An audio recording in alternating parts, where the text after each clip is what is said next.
Welcome inside the SaskTel Center. It's Cody Jansen, Darren DuPont, Sabina Mod, all a part of the Rush Radio Network this season. Getting you set, Saskatchewan Rush, Vancouver Warriors. Coming to you live in a couple of minutes. New coach, new attitude. Jimmy Quinlan takes on the associate head coach role as Derek Keenan shakes things up. No more Jeff McComb behind the bench for Saskatchewan this year.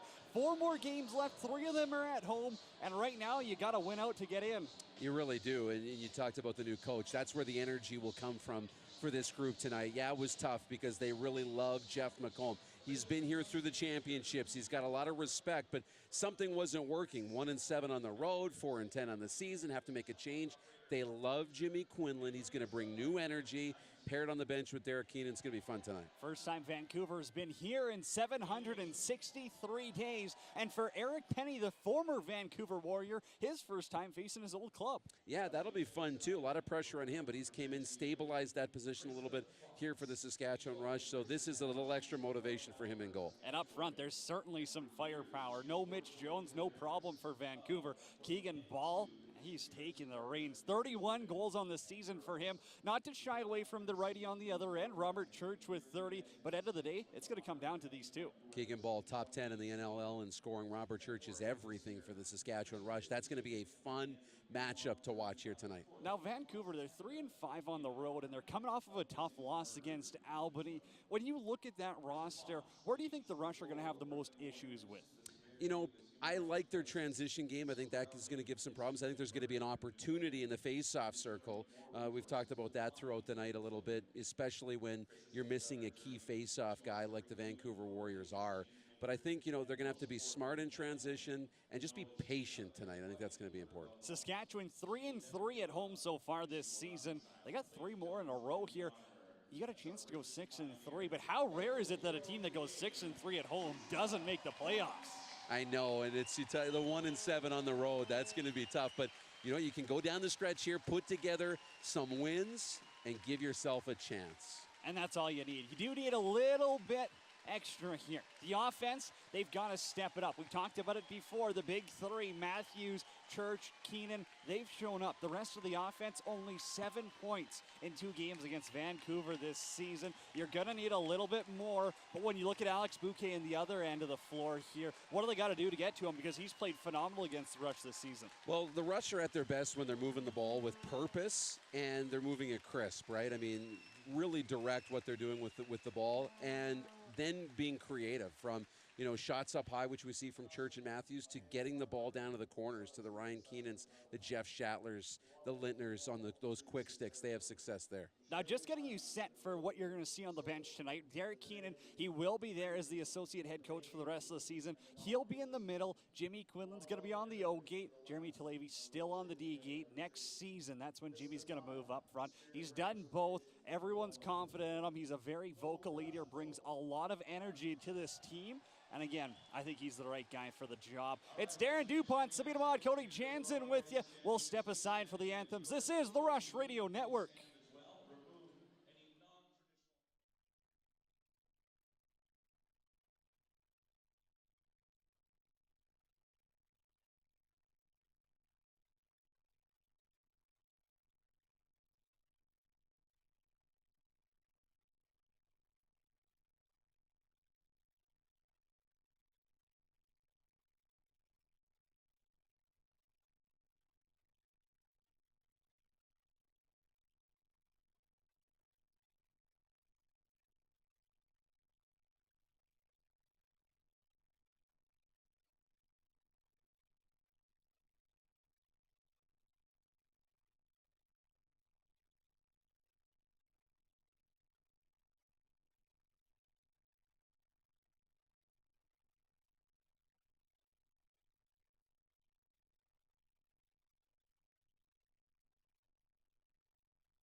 Inside the SaskTel Center, Rush and Warriors.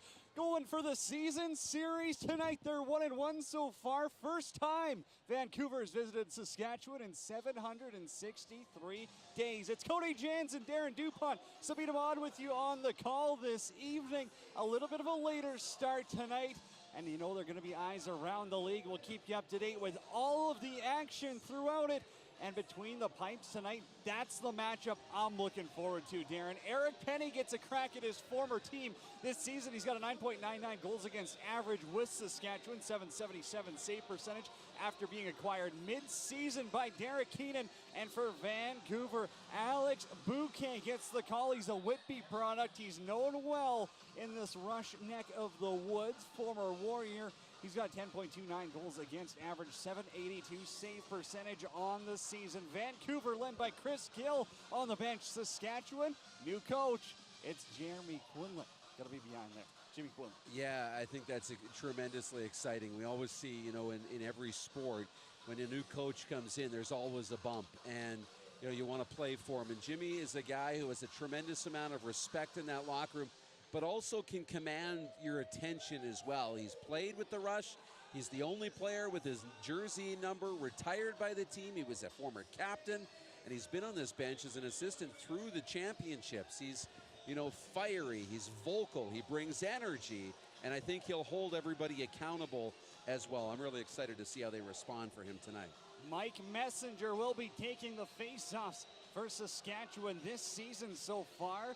Messenger, he's battled his way after a rough start. He was 8 for 15 against Calgary, 50.3% on the season. Going head-to-head with Mitch Gustafson. Just got signed last week or acquired by Vancouver. 11 for 22, 50% dead on the middle for Vancouver. Former Kuffla athlete. We'll dive into him a little bit more. The Brock product. Messenger, Gustafson, Ball, Church. We got a heavyweight tilt in the Western Conference. 6-9 are the Vancouver Warriors, and the Rush still have a chance at playoffs. Yeah, they really do. 2 wins back of a 3-way tie for third. If you want to do the math, you can, but they got to win some games, and it starts tonight against Vancouver. A chance to really, you know, take that first step forward. You obviously can't look too far ahead, but Darren, what do you expect to see from the changes to have Derek back as really the head coach and Jimmy Quinlan there as well? Energy, energy, energy, energy. They're going to move with purpose, with pace. That's what I expect. Refs ready, ball's down, and we are underway at the SaskTel Center. Messenger's got the first face-off of the evening, and the captain will sling it back on his own turf. Beers over to Corbeil again. First possession is Nolan Meyer. Shout out to him, 121 wins. The WHL all-time leader gets to bang the drum and get things going. Mark Matthews now short side high. Bouquet's got his first stop of the contest. Offense on the floor. You've got 3 righties with Courier there. Drawing it through the middle. Ryan Keenan now. Walks around, has Robert Church. Back to Keenan. Short side again on Bouquet. Maybe that's the scout they're looking at. Well, it appears to be early. Trying to go short side.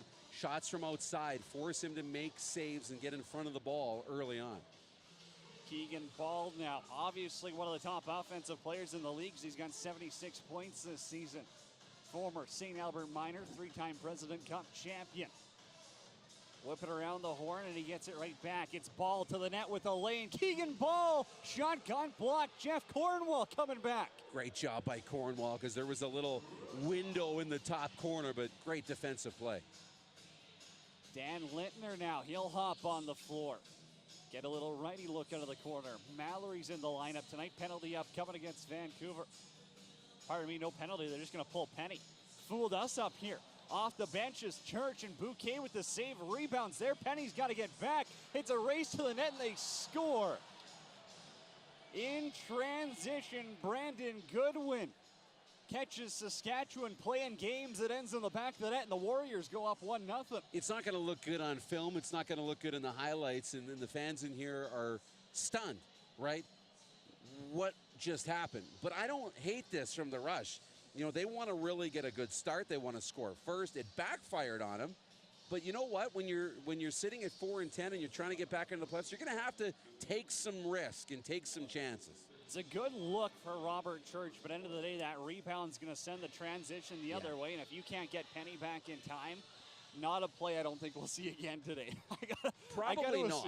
I gotta assume that's the last time for You that. won't see it again tonight for sure. If it worked, you might have seen it once or twice, but you know what? I still don't mind taking that chance early. Just didn't work out. Brandon Goodwin's got his 6th of the season as Killen gets stripped of the ball by McClelland and Corbeil. The captain. Out of the corner, Jeff Shatler here. 4 games left potentially in his NLL career. We'll see what they can do. It's Robert Church from the outside. Put it on goal. Bouquet with the stop. And he'll send it up the floor. Tyler Condren, the assistant captain, a former Edmonton Rush player, will wheel it up left side. Keegan Ball. Dilks is on him. Minor teammates in the Senior B circuit in Alberta. Around the back, they got it behind the back. Yeah, the net pick going. See if they can free up some space. Ball doesn't like what he sees. Schuss now. Outside, trying to go up high on Penny. It's behind him.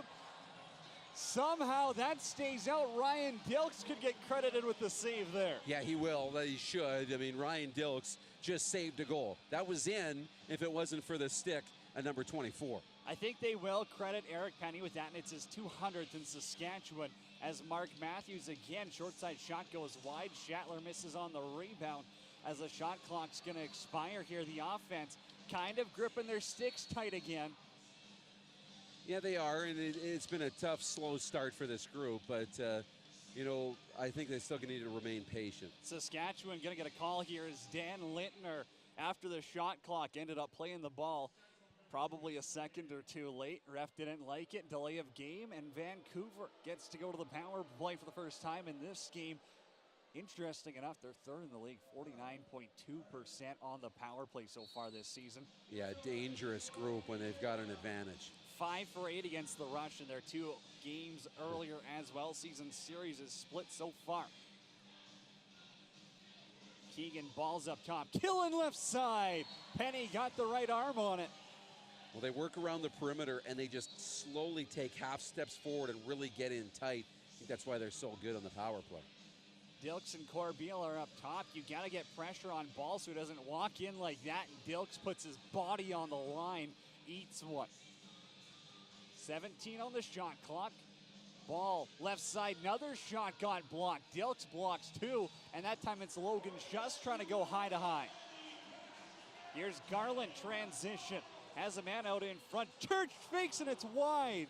Great chance from Robert Church, and he tried to spring in transition. Wasn't free for the long pass, but when he did get it, had a really good chance to score. Penalty upcoming against Vancouver. A little bit of a late hit there on Robert Church. And it looks like we'll play 4-on-4 for a bit. Well, Vancouver is, trying to be physical on some of the Rush stars, especially Robert Church. You don't want him to be comfortable at all in this game if you're Vancouver. He just had a great scoring chance. They took an opportunity to get physical, and they get called for it. It'll be Garrett McIntosh go to the box for 2 or less. The Drexel alumni heads to the sin bin to cool off. 4-on-4, plenty of room on the floor. 2 lefties, it's Keenan and Matthews. Messenger now getting a look out the O-gate. Dives towards the net, gets hauled down. Another penalty coming. It'll be a 4-on-3 when Vancouver touches up, and that they do. Yeah, great chance and opportunity here for Saskatchewan on the power play with plenty of room on the floor. So it'll be a holding call, and this is a great chance. And the Rush are going to go, obviously with Matthews and Keenan. I think Church will probably be out there as well. A chance to bear down and see if you can't get one here. Courier's out there too. You assume they'll try to free up a little bit of space for one of their big guns to shoot up top as Owen Barker's top. 4-on-3, pretty much like backyard lacrosse out there. Yes. As Bouquet blockers away a shot from Church. He'll tee it up again. Down low. Courier scores!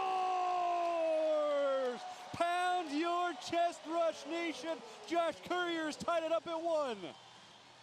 Well, good ball movement, patient, and it was a behind-the-back pass that freed up the extra space for Courier to walk in and bury it, and the Rush are on the board. Power play marker for Josh Courier, his 9th of the season.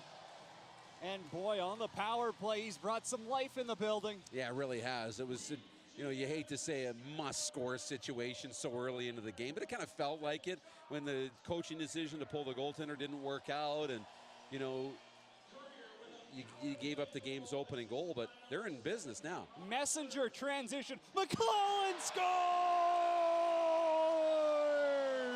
Connor McClellan, the Marquette product, puts Saskatchewan up 2-1, going 4-on-4. Almost walked over that one, Cody, because it happened so fast off the draw. I mean, Messenger has been so precise on the faceoffs. He wins it. Quick little feed across in the 2-on-1, and it's in the back of the net, and that's the spark Saskatchewan needed. McClellan, the Brampton native, has his third of the season, and this one in the SaskTel Center. It's still 4-on-4. We got another look at a power play after 34 seconds of even play here.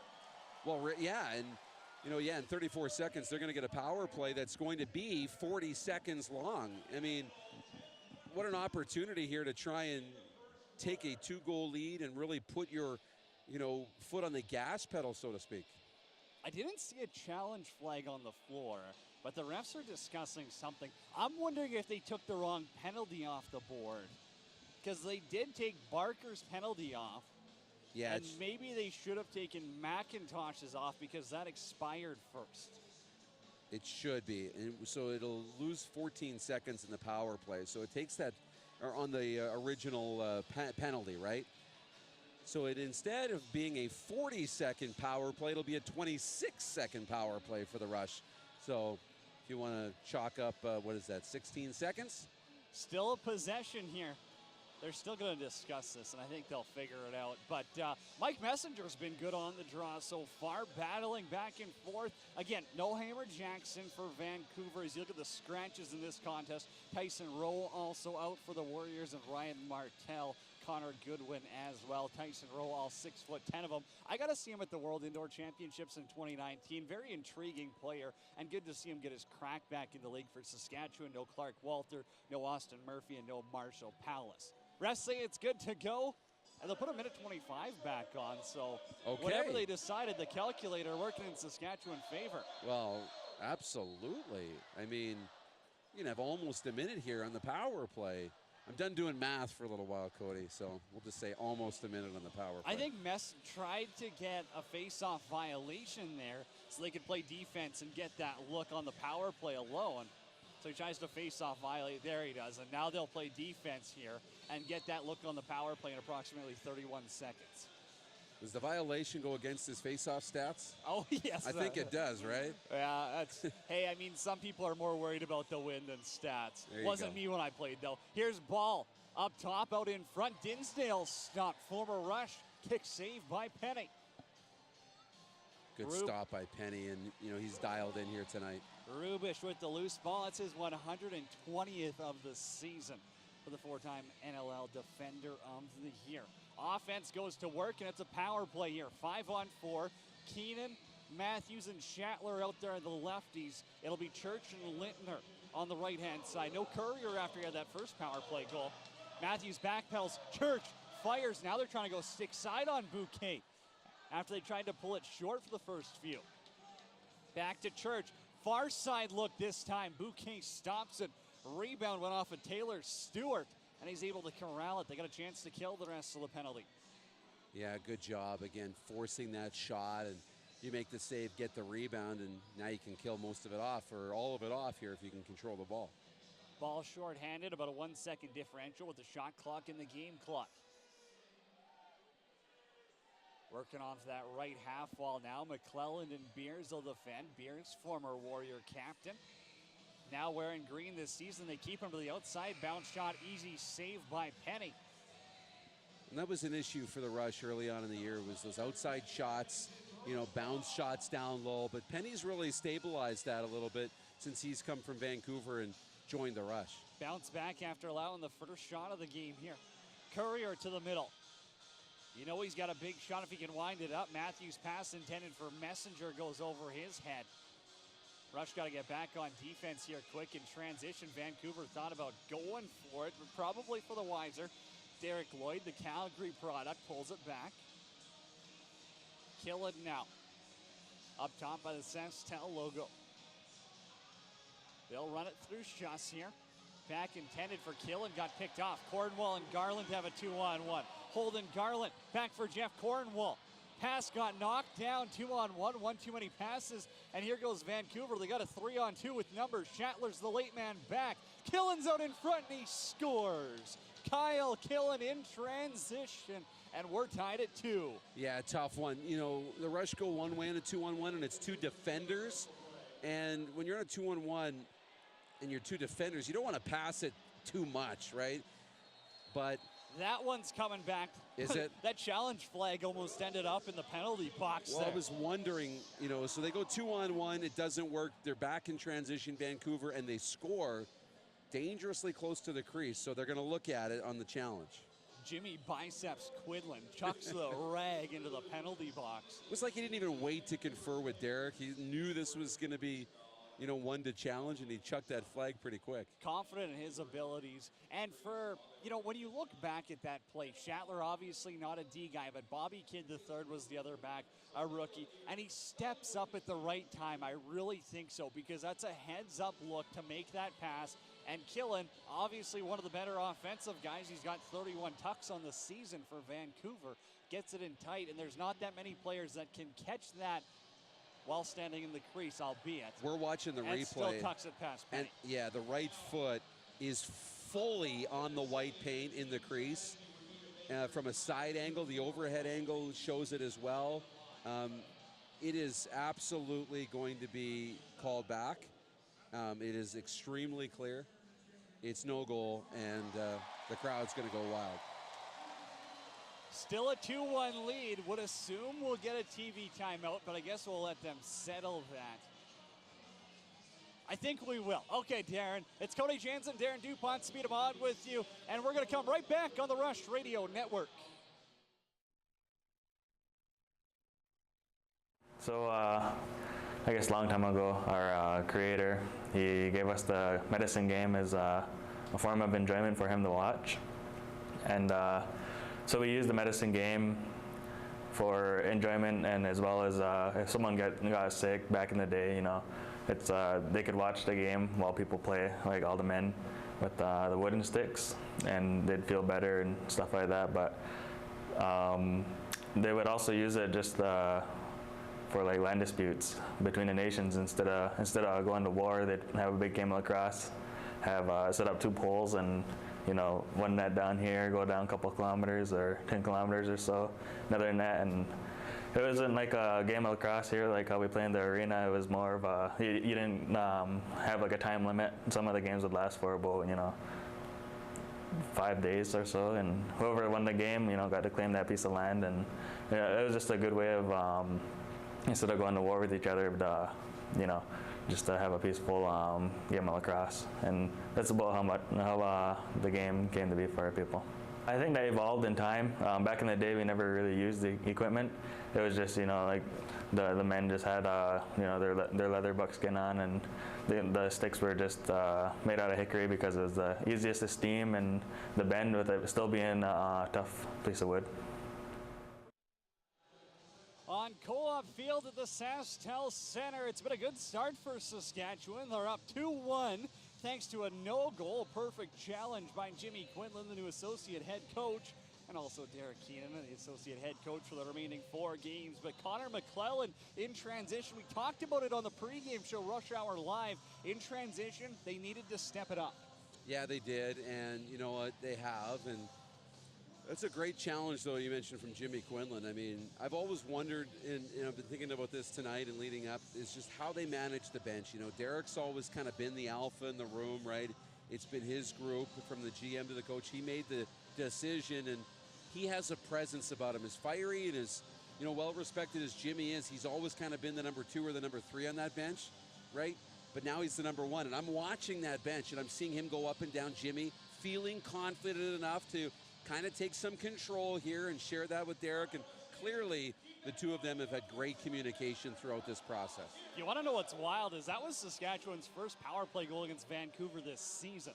The Josh Courier goal that got them on the board.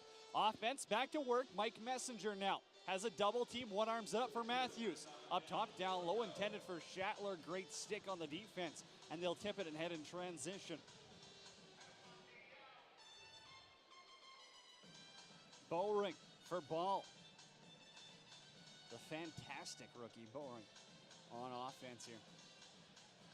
Bowring's got to be up for Rookie of the Year for sure. I know Jeff Teat puts up a ton of points, but the way Bowring competes on defense, and he's taking O shifts there, he's up with the elite. Keegan Ball now fires it off the iron. Beat Penny, couldn't put it in the twine. And in transition, Jeff Cornwall wanted to go on a little bit of a break. Still chases down the loose ball. Has to move it up top, and he's got BK3 sitting there. Well, it's a nice job. I mean, Penny wants to spring him. It would have been a breakaway. Cornwall is one of the better transition players when it comes to being able to score. He recovered nicely.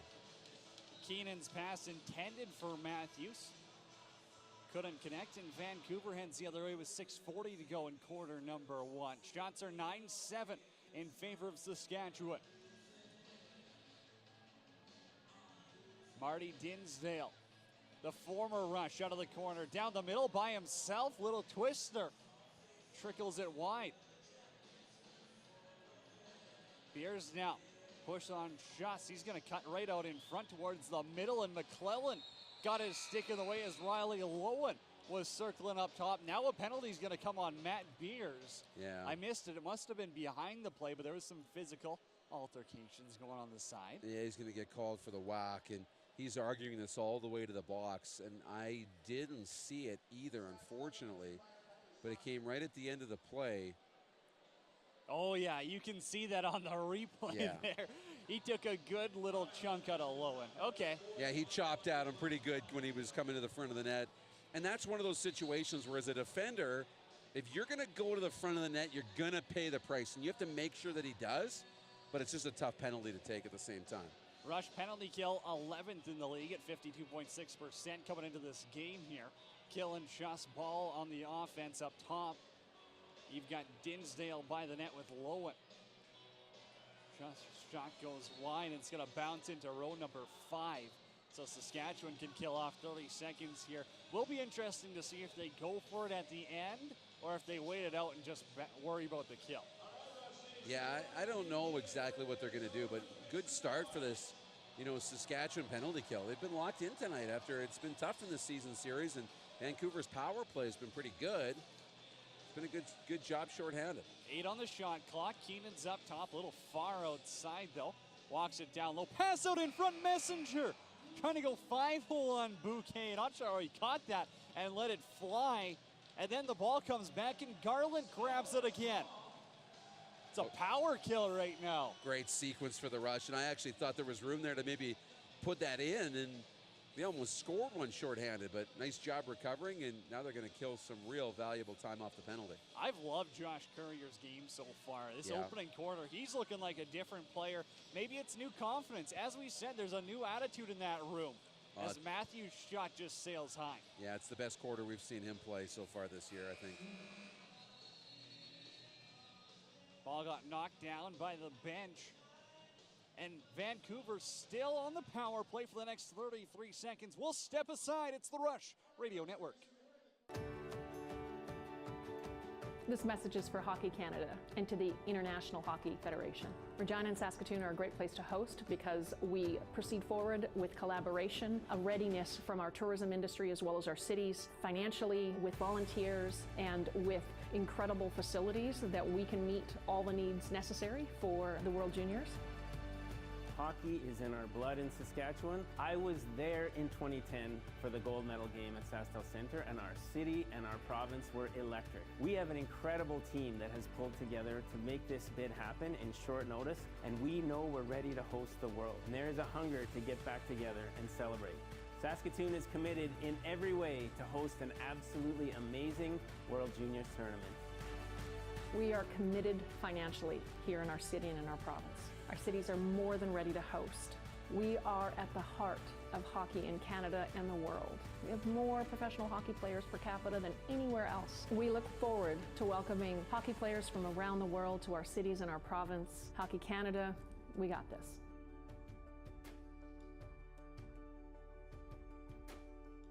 Sask Lacrosse welcomes boys and girls of all ages to try lacrosse. Looking for a new sport this summer? Lacrosse is the answer. Fun, exciting, action-packed. The game of lacrosse provides an environment for personal and athletic development that brings players back year after year. Join the lacrosse family by visiting sasklacrosse.net/content/associations to find a club near you. Make this summer count. Make this summer lacrosse. It's Cody Jans and Darren DuPont with you on the Rush Radio Network, and let's go down to the third member of our team now. Sabina Wads standing by. You know what? I can barely hear you. We knew that the crowds were going to be bigger and better coming into the end of the season with just a few home games left, but this crowd is loud, and that's one thing that remains consistent. Another thing that's remaining consistent is the position of associate head coach Jimmy Quinlan. Position perched right on the bench, and you are seeing a lot of the players paying attention to what he's saying. He's communicating just as he was saying during the warm-up that he's not going to change the way he is. I am loving this atmosphere right now, you guys. I'm going to throw it back to you, and I'm going to keep watching the game. Awesome. Warriors on the power play, 11 seconds left to kill. Delk's trying to do it himself. Maybe a little bit of a push there, and they'll call it Dinsdale. Right side, low and stopped by Penny. Great save by Penny. Some pressure here by Vancouver offensively, and now the penalty's over. As Killen whips one off the turf. Goes low on Eric Penny, and we're tied at 2. Yeah, it's tough, and, you know, as a broadcaster, it's one of the worst feelings when, you know, you're trying to have a point like that and they score, right? But it was the situation, right? You know, pretty good awareness. That wasn't a high percentage scoring spot that Vancouver was in. I don't know how that one beat Penny. He just made 2 spectacular saves, and then that one just finds its way through. Tough one to give up. As you can see on the replay, at least we can here, it's just a low sub shot, kind of catches Penny off guard. You can see Beers chasing out of the penalty box late. End of the day, you caught him off guard and they made him pay. Rush got the face off. Messenger now. Church fires it down low. Littner across the floor. Here's Jeff Shatler. Church outside, fires it, trying to go high, short on Bouquet. And the big man, you're not going to beat the 300-plus pounder too easy from outside. Yeah, he's going to make those saves more often than not. And, you know, he's really tough to beat. He takes up a lot of that net, Cody. Garrett McIntosh hands it off for the offense. Keegan Ball out of the corner now. 31 goals this season. Trying to go low once again on Penny. This time he kicks it out with the right pat. Good stop by Penny. It's a good, you know, rebound save after giving up the goal. Still wearing his old Philly gear in this one as just punches one wide. Goes over the netting at the end of the rink there. That's a group of fans that are protected by that netting that don't expect the ball to get up and over and be in their section. Luckily, everybody's okay. Hit an empty seat. Some kid's got a lucky souvenir down there. Oh, yeah. Matthews now 25 on the shot clock, 2:50 to go in the opening quarter. Trying to work it off that right side there. Messenger up top. Now Matthews thought about cutting towards the middle. Defender all over him. Condren had him covered out in front. This is Bobby Kidd the third taking the shift on offense. Got a quick stick. Had to double check the number there to see him, but he's got the legs. Sleeve the kid can play and transition, that's for sure. I love that kid's play. I mean, everything about him, I'm a huge fan, and I think he's going to have a big fan base here too. Marty Dinsdale now looking to bury one on his former team. Penny says no, and he sends the rebound up in transition. Rubish with Church, 3-on-3 ball. Church just got hauled down there. No call. Stayed with the ball, though. Nice job just to overcome that. CFL-style tackle. Jeff Shatler now. And Littner coming down Main Street. Unable. It's a couple of those plays here where they just haven't been super crisp. They've had a run of about 3 minutes there where they were snapping everything around. Outside of that, the offense still has another level to get to here. Yeah, they do. They're starting to be, we're seeing some of those creative plays, though, where they're trying to go down the middle. Ball has room, fires and scores. Going to be that kind of night, hey? Keegan Ball now. He could have counted to 5 all the time in the world. Blasts one past Eric Penny, and Vancouver regains the lead. It's 3-2. Well, Ball is one of those elite players, and he's very dangerous every time he's got the ball, no matter where he is on the floor. And even from a tough spot in the outside, he just noticed an opportunity. It's like, they're going to give me this room. I'm going to step up and lean into it. And he did. Well, that's the thing. The defenders backed off on him, and the last person you want to give that space to is Keegan Ball. He's got his second point of the game so far, a goal and an assist for the St. Albert Minor Summer Ball. Chris Corbeil now in transition. 72 seconds to go, opening quarter. Rush trail by 1. 4-10 on the season, but they're 3-3 at home. Keenan for Courier. Littner's in the corner, 12 to shoot. Matthews, the late man, off the bench. Keenan now spin to the outside, wants that one-arm pass, doesn't have a lane, little fadeaway shot, and he scores! The fadeaway high to low, and Ryan Keenan's tied it up at 3. Yeah, that's Ryan Keenan. Great shot, great presence, and this thing had eyes too. Just found some room in the low corner, and great shot, and caught him by surprise. Nice job. Ryan Keenan with his 16th of the season. Beats Alex Bouquet with 52 seconds left to go in quarter number 1, and we got a tie ball game. Yeah, do we ever? And that's a great response, and confidence to be able to take that kind of fadeaway shot from a tough angle and think you got a chance to score. That's Ryan Keenan. He scored some tough goals from tough angles of this season. Remember that one, I think it might have been Rochester. He fired it from the corner, was able to bounce it in off Joel Watson. Well, that time it looked like he had nothing. Made chicken salad out of chicken feathers. 3-3 tie, less than 30 to go. Keegan Ball's on the left-hand side. Dilks will defend him. Out in front, Killen scores! Vancouver, they catch Saskatchewan watching. They don't get the switch they want, and it's 4-3. Yeah, again, in that defense with the switch, you're right. It just opened up a little bit of room, and again, it sucks the life out of the building, right? I mean, good response from Vancouver, tough play defensively, but Saskatchewan just has their backs against the wall a little bit. They've responded well in this game tonight, but now down a goal late in the quarter. Could hear the popcorn vendor after that one. Yikes, it just sucked everything out of this place. And again, it's Vancouver. Their offense has had success against Saskatchewan this year, and it's little pick and pop plays like that. Ball gets the space. You got to respect him, but you also got to respect Kyle Killen. He's got 2 tonight, 32 on the season. Been phenomenal. Timeout will be called. So we'll see what Televi's going to have to draw up on defense here, because you can't keep having that mismatch, and it's a battle of the righties. We talked about it on the pregame. It's Keegan Ball and it's Robert Church, the 2 elite ones, but you can't forget about their secondary friends in Kyle Killen and Mark Matthews, both dangerous as well. Yeah, those are 2 really good players, and they are very dangerous, but, it's fine.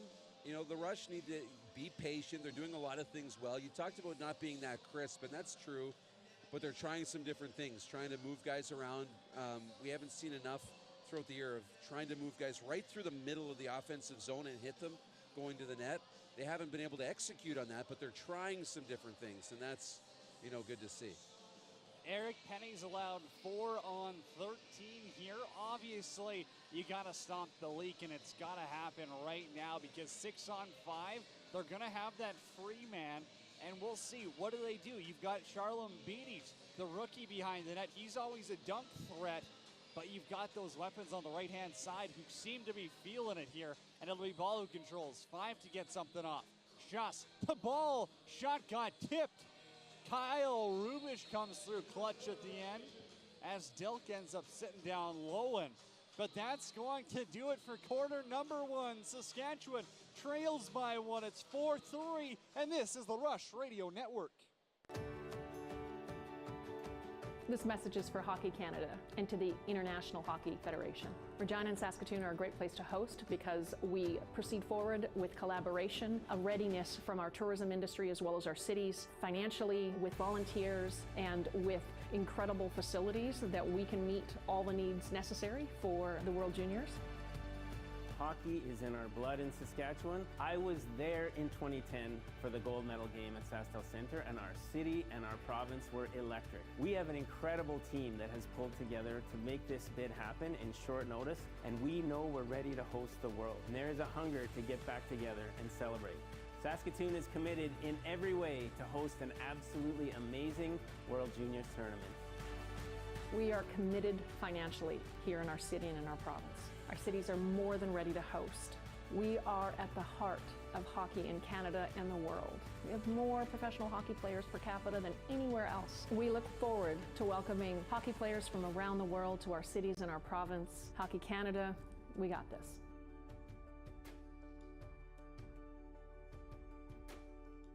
Sask Lacrosse welcomes boys and girls of all ages to try lacrosse. Looking for a new sport this summer? Lacrosse is the answer. Fun, exciting, action-packed. The game of lacrosse provides an environment for personal and athletic development that brings players back year after year. Join the lacrosse family by visiting sasklacrosse.net/content/associations to find a club near you. Make this summer count. Make this summer lacrosse. It's Cody James and Darren DuPont. Speed 'em on with you on the Rush Radio Network. Saskatchewan trailing by one. It's 4-3 for the Vancouver Warriors. Shots 13 apiece. And Darren, what was your thoughts on Eric Penny's performance that period? Jekyll and Hyde, or hot and cold. There was a little bit of both. I mean, there were some things to like. I mean, because he was back on the floor, he's going to get credited, I believe, with all the goals against. I mean, the first one really was into an empty net. So he was chasing the play back. So that's not really on him at all. I thought he's made some really good saves. He's really kept the Rush in this game. But there's a couple he'd want to have back from long range. So it's been an okay start for him. But he's going to want to get better as this game goes along. And he will. I'm confident in that. Mitchell Gustafson's 50%, 4 for 8 on the faceoffs against Mike Messenger. Sabine, I'm not sure if you want to chime in. You got a fun fact you can give us about Gustafson? I think I heard my name. It's so loud down here, I missed it. Cody, can I get you to repeat what you were asking? Yeah, I was going to say, it's been Gustafson and Messenger on the draw. And, I mean, Mitchell's been great for Vancouver. Sorry, I got so much movement happening down here. Well, we'll get back to you later on in the game. Okay. Darren, I mean, for Saskatchewan right now, the offense, you've got to step up, but the defense has to stop the leaks. That's the big thing I see. They do. They have to take away more time and space. It's a communication thing on the floor. They'll get it sorted out, but, just got to slow things down defensively. And, on the offensive side and just in general, be patient. A little more energy. First quarter for Jimmy Quinlan as the associate head coach behind the bench. Rush trail by one. They shut him down in transition, and the offense is up top. Matthews down low. McClellan looking for his second of the game. Robbed by Bouquet. Well, I think he did a really nice job towing the line. It was really tight to the crease, but, good ball movement. I like that from the Rush. They don't finish it off, but that had some purpose. We're seeing a good game so far to the Marquette alumni. Connor McClellan, he's been flying around the floor and solid defensively as well. Charlotte Beatty's behind the net, and Penny gets tested for the first time. Stop it, Owen Barker down the middle. Yeah, good first save in the second quarter, and a good stop from Penny. You're seeing Saskatchewan start to go in transition a little more. Matthews thought about pushing the pace, doesn't find the room he's got. Robert Church now one-on-one to the middle, has a lane, couple of fakes, had Bouquet on his knees. Now that ball did get pushed back into there by Anthony Kalinick. But ref's going to say he was pushed in, so they'll let their offense head on the floor. Yeah, and their offense has, been good so far in this game, and see if that continues in the second quarter. Keegan Ball over to Dinsdale out in front. He gets run over by Matt Beers. Now it's Jordy Jones-Smith Up top, Bobby Kidd III for Matthews. For Keenan, they had 4-on-4. Vancouver's just going to sit an O-guy high. A little bit of extra space for Saskatchewan. Now Vancouver says, hey, maybe we should get a fifth D guy out there against this offense. Dan Littner now. Backdoor pass intended for Schattler. Missed the quick stick.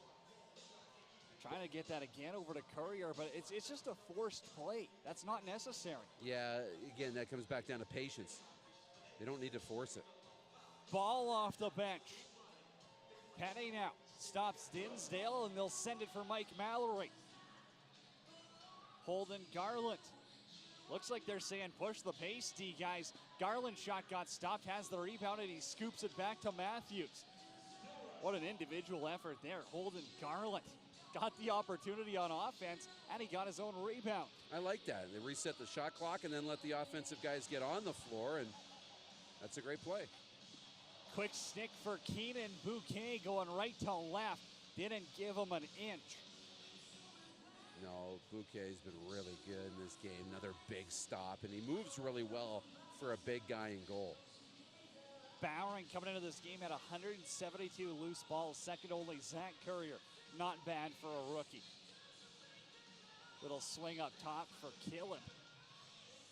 They call it back and over. Pardon me, they're not going to blow it down.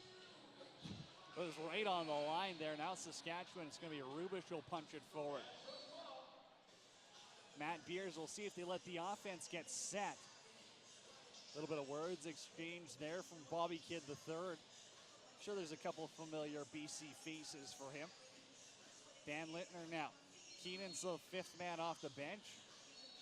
Loose ball push gets called on Matthews. And again, another opportunity wasted for Saskatchewan as we've played 3:30 in quarter number 2. Yeah, just haven't been able to get the looks that they want and capitalize on it. And it becomes a little bit frustrating for the group, I'm sure, offensively. Loose ball behind the net. Keegan Ball's going to get to it. Shot clock, there's less than 10. Now Jeff Cornwall wins the battle.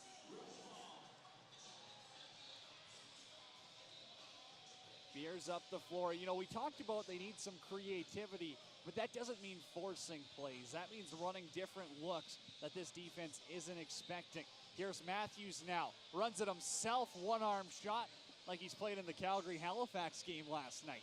It's unbelievable. You know, one arm uses the other arm to stiff arm a defender out of the way to the floor. Mark Matthews, at times, he really is a man among boys physically.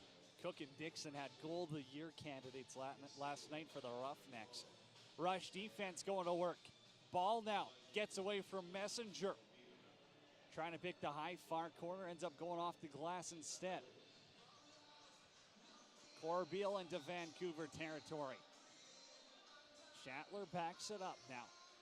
Third last home game of the season for the Rush. Schattler sub shot. Off a defender. Won't get on goal. 13 on the shot clock. Littner now to the middle. Little back pedal. Wines, fires, and scores! Dan Littner backs it up, puts it 5-hole, and we're tied at 4. Well, a great shot that the goaltender gets about 80% of this shot, but not enough as it squeaks right through the legs and finds its way in. Littner just muscled that through. Great shot. He wasn't going to be denied. Littner's got his 21st of the season. The former NLL first rounder had one against Calgary as well. And these are from outside, where at the start of the year we were seeing Littner score very one-dimensional, getting out in front, diving across the crease. He's finding his shot here, and for Saskatchewan, that's a big goal. It's the first of the second quarter. Well, it's big if he gets going consistently, too. Starting to bring the depth of the offense in and get scoring throughout the lineup. 4-4 on Co-op Field at the SaskTel Center. We'll step aside. It's the Rush Radio Network. Saskatchewan is cold. So cold that you'll often hear locals ask each other, is it cold enough for you? The bold and brave, they'll already know the answer to this question. Saskatchewan is cold enough. Cold enough to cover our land with new possibilities. To freeze time and place and create long-lasting memories. Cold enough to make us appreciate the warmth of others and bring our communities even closer together. Sure, It can be a bit uncomfortable at times. You're going to have to do some shoveling, scrape some ice off your windshield, and you're definitely going to need to wear a toque, but that's all part of the fun. It's about dressing right and preparing for the adventure. So bundle up and embrace the season. Saskatchewan, cold enough.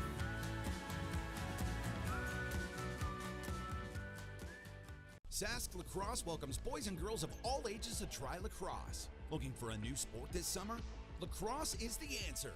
Fun, exciting, action-packed. The game of lacrosse provides an environment for personal and athletic development that brings players back year after year.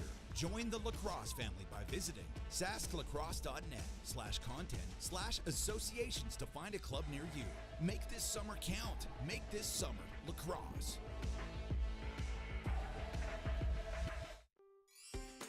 When you buy a lottery ticket in Saskatchewan, your money really goes a long way.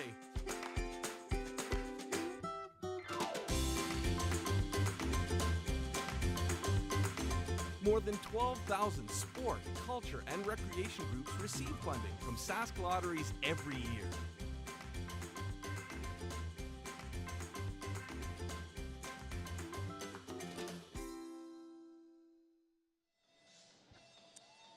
Well, Cody, let's look at the out-of-town scoreboard. Tied at 4 here in the second quarter early, but we looked at the Calgary Panther City game as a game that everybody was going to have their eyes on. We need Panther City to come up with something here to help out the Rush in their playoff chase.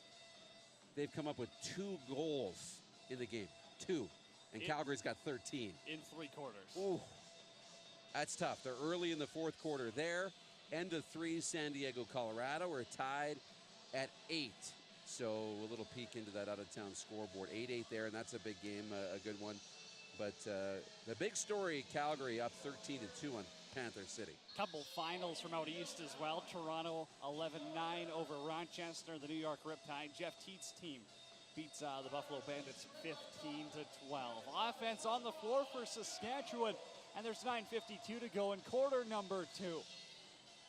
Keenan for Messenger. Messenger's coming out the O-gate a lot tonight. Had 2 goals in an earlier meeting against Vancouver. See if they can spark that up once again here. Matthews now. Gotta get called for the hold. Grabbed onto, it looked like that might have been Garrett McIntosh's stick. He might have dropped it pretty easily as well, but Saskatchewan gonna be shorthanded again. Yeah, Matthews taking a long walk to the box, and he knew a disappointing one when you take it in the offensive zone, but now the penalty kill's got to come out strong, and they've been pretty good so far in this game. They've been tested a little bit, and they've held their own. Penalty kills a perfect 2 for 2 on the night. Coming into the game, they were 52%. As for the Vancouver power play, they were 49.2% coming into this contest. Man advantage, balls up top, Denzel. Out of the corner, back to Ball. He's got Killen on his left as well. Schuss is there. That's going to end up in the netting out of play as Killen can't come down with it. Saskatchewan penalty kill able to eat off some shot clock here. Well, it's fun watching Marty Dinsdale for Vancouver. He's been a part of some great moments for the Rush over the last little bit, but now he's contributing with Vancouver and getting some power play time. You got Brett Midskews, former Rush, now we're in the C for Vancouver. Marty Dinsdale, a couple familiar Rush faces. Pass intended for Littner, short-handed. He ends up booting it. And in transition, Vancouver thought about going, but Taylor Stewart says, hey, we're still in the power play for the next minute 4. Let the experts handle it. I like that. Why not? Be patient. Let the offensive guys get on the floor. Keegan Ball is up top. Captain the power play. Killen shoots and scores. Kyle Killen has the hat trick, and this one's on the power play to make it 5-4. Yeah, Killen with a great shot. Good release, and just beat Penny up high, and it was heavy. He leaned into this shot, and it beat the Rush goaltender. Up top as well, they've been able to sneak a couple past Penny down low, but this one on their 16th of the game ends up going over his shoulder, and once again, the Rush trail by 1. Yeah, tough spot, you know, when you go enough to get it even and then you go down, and then you get it even and you go down, and You know, the Rush they're going to have to answer again, and that's okay. The next few minutes will be another important stretch here for Saskatchewan. Fourth lead of the game for Vancouver. And right off the bench, Matthews over to Garland. Bouquet's got to come out and challenge to make the big chicken wing stop. Bouquet's so big, he takes a giant step forward, and it just cuts out most of the angle that Garland has to shoot at. Cuts out all of the angle. Yes. There's no way you're putting anything past him on that one. And again, he elevates his game against the Rush, as other goaltenders do. And this offense, they got to solve them quick. Now it's Keegan Ball with the diving effort, scores. Vancouver up by 2. Well, it's another one they're going to look at. Every one of those diving plays, you look at the toes in the crease. My initial thought was it was good. And I don't think we're going to see a challenge here from the Rush in this circumstance.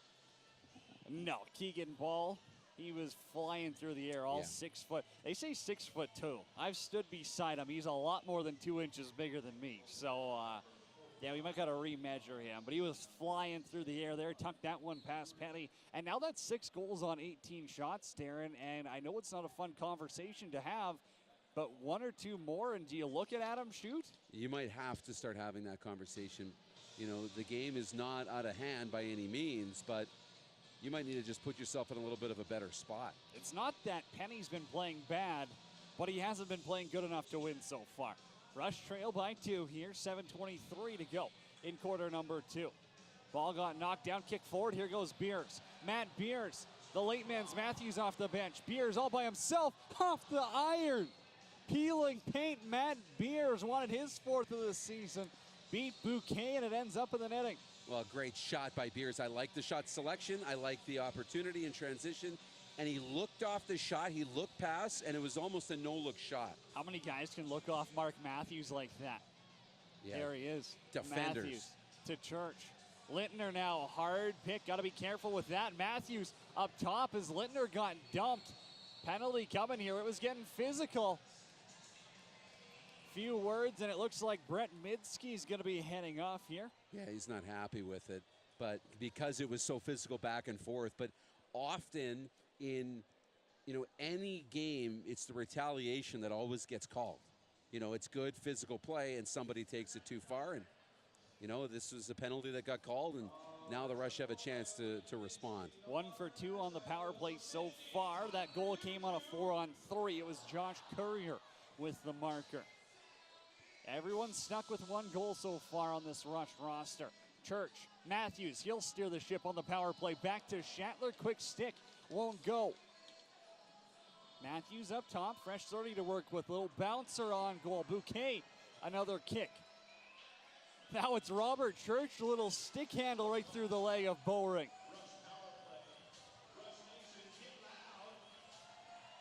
Church. Give and go with Matthews. He'll backpedal. Shatler's in the corner. A little bit of room now. Church out in front. Littner's going to pick it up. 15 on the shot clock.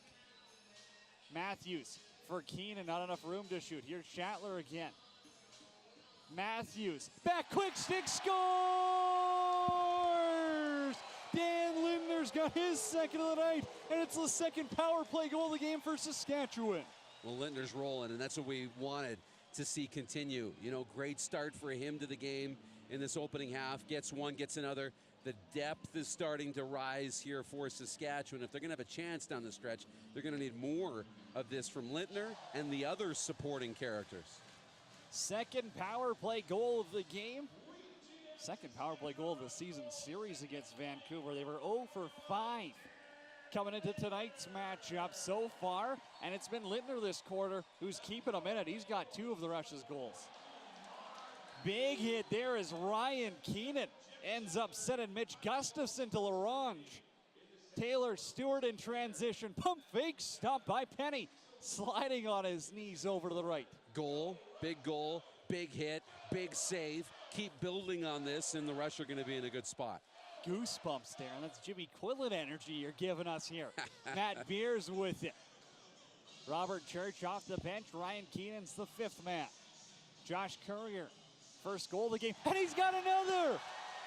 Josh Courier, a pup where Grandma keeps the good stuff, and we're tied at 6. Keep stacking victories, right? Little ones, big ones, and the Rush are in, all even now, and everything's going their way. You got to continue to roll and this momentum and ride the wave. I mean, great shot, recognizing that, hey, things are happening, and what can you say? I mean, it was in a good spot. It goes upstairs, inside the post, and we're tied at 6. What a pick and roll. He had some help from the righties there. A couple of bee stings free up some space. And we talked about Courier, how this could be one of his most impressive games so far. I've loved his energy, and he's coming out with 2 goals already. He's had great energy. Courier, Littner, you're not relying on Church and Matthews and Keenan as much in this game, and that's a good thing for when those guys get going, because they will. Robert Church now across, and it's Shatler who finds the back of the net. Blows it past Bouquet on the turf, and Saskatchewan's up 7-6. And that gets the crowd to their feet again as you start to see some real energy in this building. And, Shatler recognizing that's a veteran play, too. Couple of guys on him, but realizing, hey, things are happening now. We want to keep this rolling. Lets the shot go and makes no mistake. Now they're finding Alex Bouquet's number here. It was Penny with a little bit of a stretch. Now Jeff Shatler finds the back of the net. This is his first goal since March 11th against San Diego. And another big hit in front of the bench. And Ryan Keenan just laid out Gustafson for the second time this game. Yeah, second big hit for Ryan Keenan. We're going to see. Now Stewart's into it. Rubich has a hold of someone. Rivals, it's a season series split tonight. Someone's going to come on top. Western Conference, Bobby Kidd III was in there. Getting a little heated in front of that Warriors bench, which I like to see from Saskatchewan. They play better when they're physically engaged. Last time they won at home 2 games ago, Corbeil had the big fight that set the tone, got the energy going, and the team responded. Ryan Keenan's made 2 huge hits. The team responded to the first one and scored. See if they respond again. Ryan Keenan, not exactly the guy you think when you talk about throwing the body around, but it looks like Kyle Rubich is going to be going off for a rough. Yeah, they're going to even it up here, so you get a penalty on either side, and I think it's Justin Salt in the Vancouver penalty box, so they'll even it up out of that. Low and out of the corner. Bowering was getting a couple of offensive looks out here, and it's ball now. Left side, as Dinsdale with him, gets the pick. Up top, Charlem Beatties. The righty looking to go low on Petty there. He's got to close the wickets sharp. That one's going to go off Charlem Beatties and out of play. And we'll step aside as well. It's 7-6 inside the SaskTel Center. You're listening to the Rush Radio Network. Okay, so who is the captain of the Saskatchewan Rush? A. Chris Corbeil, B. Adam Shute, or C. Jordy Jones-Smith? A. You're correct, and you win tickets. Wow, thank you. When did the Rush move from Edmonton to Saskatchewan? A. 2000, B. 2016, or C. 2020? 2016. Oh, you got it right! Good job! How many Canadian teams are there in the NLL? A. 5, B. 0, C. 13. Oh, I'll say 5. You got it right! Good job! Congratulations!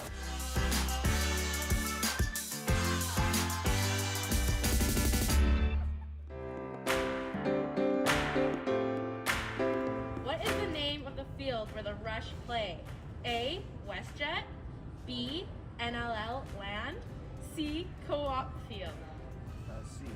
You are correct. Yeah. How many times has the Rush been NLL champions, both in Edmonton and Saskatchewan? A. 5, B. 3, or C. 1? I'm going to say 3. You're correct. Good job. The Electric Crew are sponsored by the Original 16. How many dancers are on the team? A. 16, B. 7, C. 2. 16. Woohoo! Good job.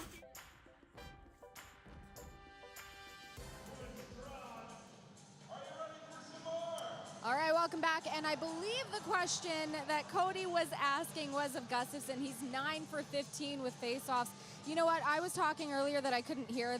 As much as we're seeing the intensity on the floor, the Warriors were nice enough to apologize for yelling in my ear, which is not necessary considering the intensity we're seeing, and it's important. You know, Corbeil talked about it on the OTCB podcast, talking about how they have to play ugly, and that is exactly what we are seeing here tonight. They're getting real physical and real ugly. One to work. 5-on-5 right now, 4:22 to go in quarter number 2. Jeff Shattler shot ended up going off of Mike Messenger's back as he was cutting through the crease there. Shattler's got the last one. It's his 15th of the season. He's got 3 points on the night, as does Dan Littner and Robert Church. So when you're looking for other guys to step up, Jeff Shattler's having himself a night as Eric Penny with the left pad denies Ball off the bench. Beers now. Matthews scores! Mark the mailman Matthews delivers off the bench, and he's got his 25th of the season to put Saskatchewan up 8-6. Well, it's a confident group, and, you know, that's a confident play from Mark Matthews to come right off the bench and snap it and beats, you know, the goaltender cleanly. And, you know, when the team is feeling that confidence, they're hard to stop, and this is maybe the best stretch of lacrosse we've seen from the Rush this year. Well, this second quarter has been phenomenal. It didn't start off phenomenal, though. Let's be real here. They found themselves down 6-4. They flipped that around with 4 straight goals here. They're now up 8-6 as we close out the opening half. We're talking about the last 4 to 5 minutes, right, that they've really started to put it together. It hasn't been, you know, most of this game, but they need to continue. You know where it all started? It's that Ryan Keenan hit and the Eric Penny save. Yep. That is where everything started here in quarter number 2. Dan Littner now, one-arm dunk attempt, got thrown to the ground by Stewart. Courier's got the loose ball, still has 22 on the shot clock here, no need to force anything. Courier put him on hat-trick watch. Inside out, has his defender on roller skates. Thought about shooting it, now it's down low. Courier, swim move on goal, finds Bouquet's logo. Yeah, Courier's got a little swagger in his step too tonight. Bowering. Right side, Lowen's there. Schuss off the bench as well. Killen has Ball set a pick for him. Down low, Ball diving attempt, and he's stopped by Penny. Bobby Kidd the third now in the corner, taking an absolute beating from a couple of Warrior forwards, and he somehow comes out of it. That's the far corner of the rink. We didn't have a great look, but wow, the battle factor in that kid, BK3. Here's Beers now, up top, on goal for Bouquet. He knew that shot was coming, and he challenged out as well. Well, this is what Vancouver needs. A couple of saves, and they need to slow the momentum down, but, you know, the Rush are still being very patient defensively, and that's a good sign, too. Marty Dinsdale has Charlem Beatty's behind the net. One-arm dunk attempt, and Kyle Killen, are you kidding me? One arm swings it around, goes 5-hole on Penny, and the lead's cut in half. Yeah, there was a lot of room in the 5-hole, and I don't know if Penny just wasn't expecting him to be able to pull this off with one hand, but he did, and great goal from Vancouver, and it's exactly what they needed late in the half to kind of halt the momentum. You talked about it, a couple of big saves from Alex Bouquet. They come back and they get one. We didn't really get a great replay in here. I'm sure there's one on TV we can watch later, but with one arm behind the net dunk, that sucked a little life out of this place with 2:16 left to go. Rush still up by 1. You'll watch that on the highlight packages for sure. That'll be there, no doubt. Gustafson on the draw. He's having success against Mike Messenger today. Again, no Hamer Jackson for Vancouver, their go-to face-off guy throughout the entire regular season. He's done for the year. Keenan now out in front. He tries to one-arm it. Midsky was all over him. Doesn't give him an inch to shoot. Forced it a little bit. Tried to, you know, muscle his way in with 3 defenders there, and it just got knocked away from him. 105 seconds to go in the opening half. It's Keegan Ball. He's on hat-trick watch. Over to Charlem Beatty's. 10 to put something on goal. Outside, Schuss off the shoulder of Penny. You could hear that up here. That had some heat on it. Yeah, it did. Really snapped the plastic, and good shot, and they get the rebound back. Shots off to that right-hand side. Charlene Beatty's again with it. Ball's on the left. 70 seconds to go, quarter number 2. Here's Ball trying to go low. Penny's got the save. Rubish with the rebound. A goal here would be huge. Well, it'd be massive, on the heels of that stop by Penny. Good save, and it would get the crowd right back into this game. Matthews out of the corner now. Messenger's up top. Little flip move intended for Schattler. Won't connect, and here goes Goodwin with some speed. Goodwin now off the bench. Killen looking for another. Penny got a piece of it. Corbeil runs it up the floor, and with 33 seconds left, they'll take a timeout and draw something up. Yeah, the Rush will have possession here. Corbeil went in transition with speed, but heads up play. Derek Keenan and Jimmy Quinlan deciding to call the timeout, draw it up here. 22 on the shot clock, 32, I believe, in the half, thereabouts. So a chance to get something here. If you're gonna try and bring Penny to the bench again, I don't know if you will. You're going to have to be a little bit more on the ball in being aware of this, but I don't see that being the case. I don't see why you'd play with fire when you're up 8-7. Like, you got to go into the lead up by 1, that's for certain. If you go up by 2, great. Just don't go in time. But they pulled, you go all the way back to the beginning, and those that have just joined us or joined us in progress, they pulled Penny on an offensive possession very early in the game. It ended up in the back of their own net. It didn't work. It was, not the NBA player, but Brandon Goodwin did have that first goal.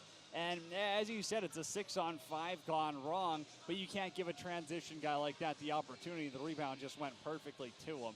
So we'll see what they do try and draw up. It's obviously Jimmy Quinlan still running the O here for the rest of the season.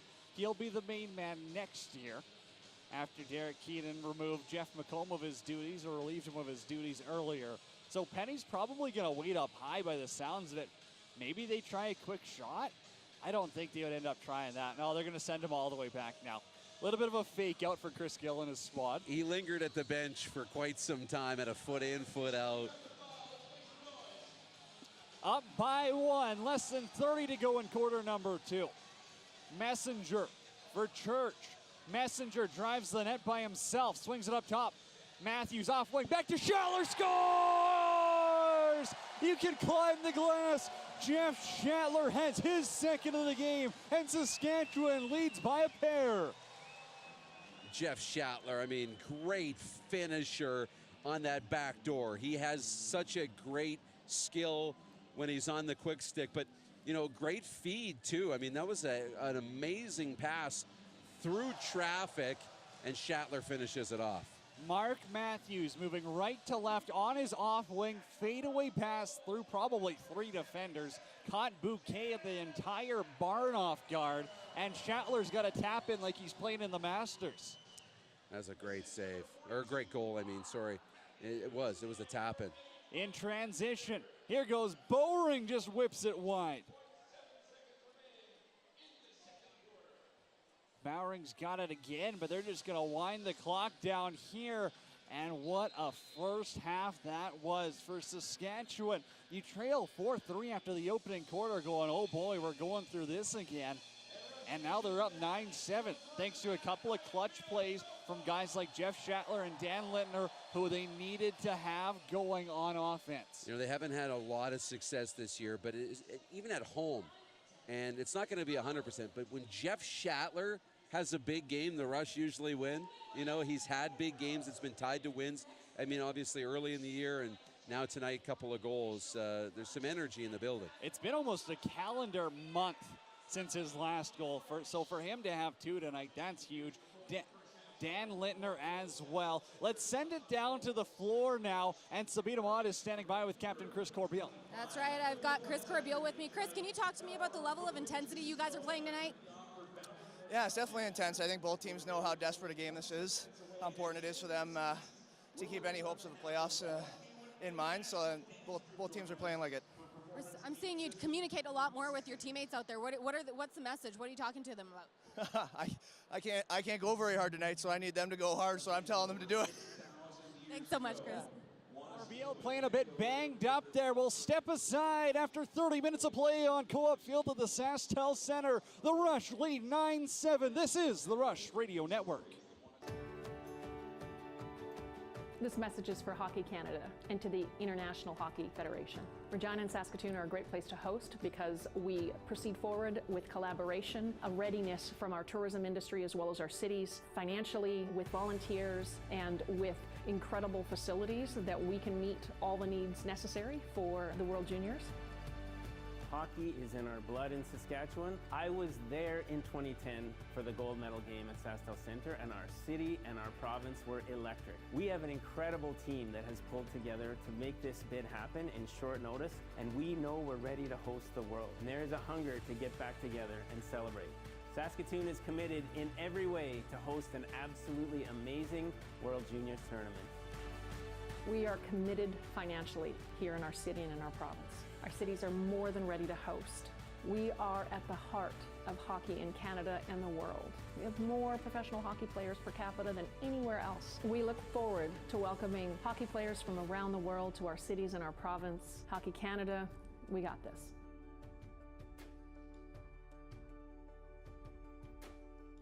Sask Lacrosse welcomes boys and girls of all ages to try lacrosse. Looking for a new sport this summer? Lacrosse is the answer.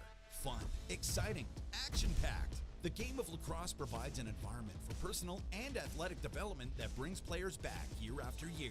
Join the lacrosse family by visiting sasklacrosse.net/content/associations to find a club near you.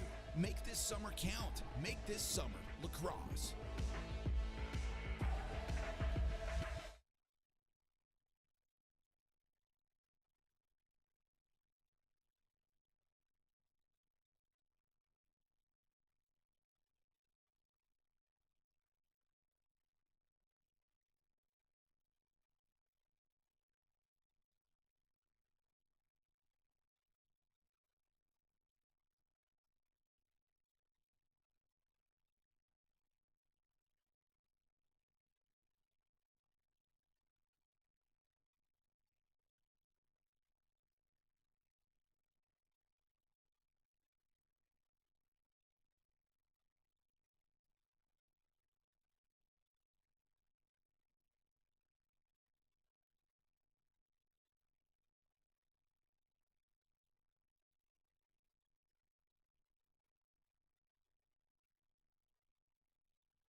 It's Cody Jansen, Darren DuPont with you on the Rush Radio Network. A Saturday night in Saskatoon, and the Rush, it took them a while to get going, but after first quarter, that was a little disappointing.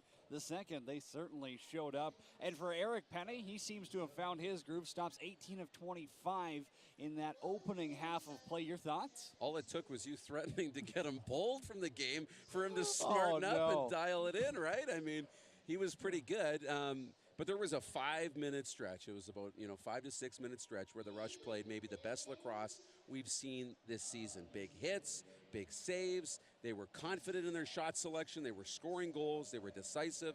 And they got back out in front, got the building back into it. We need to see more stretches like that the rest of the way. A lot of it did start with Ryan Keenan's big hit on the boards. Yeah. You know what? That is really when the tides turned. I thought Dan Littner had a pretty good half. There were times where, he wasn't as noticeable, but he came through clutch. Who did you think on offense made the biggest difference so far? Dan Littner, Josh Courier, and Jeff Shatler. It was the three of them that really brought things forward. They were leading the way, and it's the secondary scoring, right? And when you can have a game where Mark Matthews is your secondary scoring, right, that's pretty good.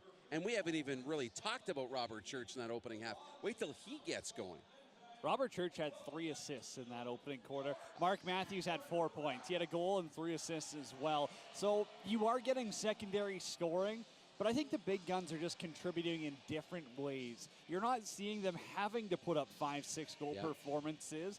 And as you said, you've got to find a way to shut down the big guys on the other team. Because Kyle Killen, 1. I saw the replay on that goal. That's up there for goal of the year, one-arm dunk. But he's got 4 goals, 0 assists, and Keegan Ball's got 2, 3, and 5 so far. But as that half moved along, they started taking space away from Keegan Ball. They were giving him too much respect, and he was realizing, I've got some room to shoot, and that's what was allowing him to have success, right? He scored a couple like that. They've started taking that space away, and he's been forced to do other things. It was a couple of those defensive mismatches for sure where they maybe weren't getting the switch, but for the most part, Ryan Dilks has done his job against them, and you'd expect very similar to happen here as Messenger goes toe-to-toe off the face-off. Ends up losing that one.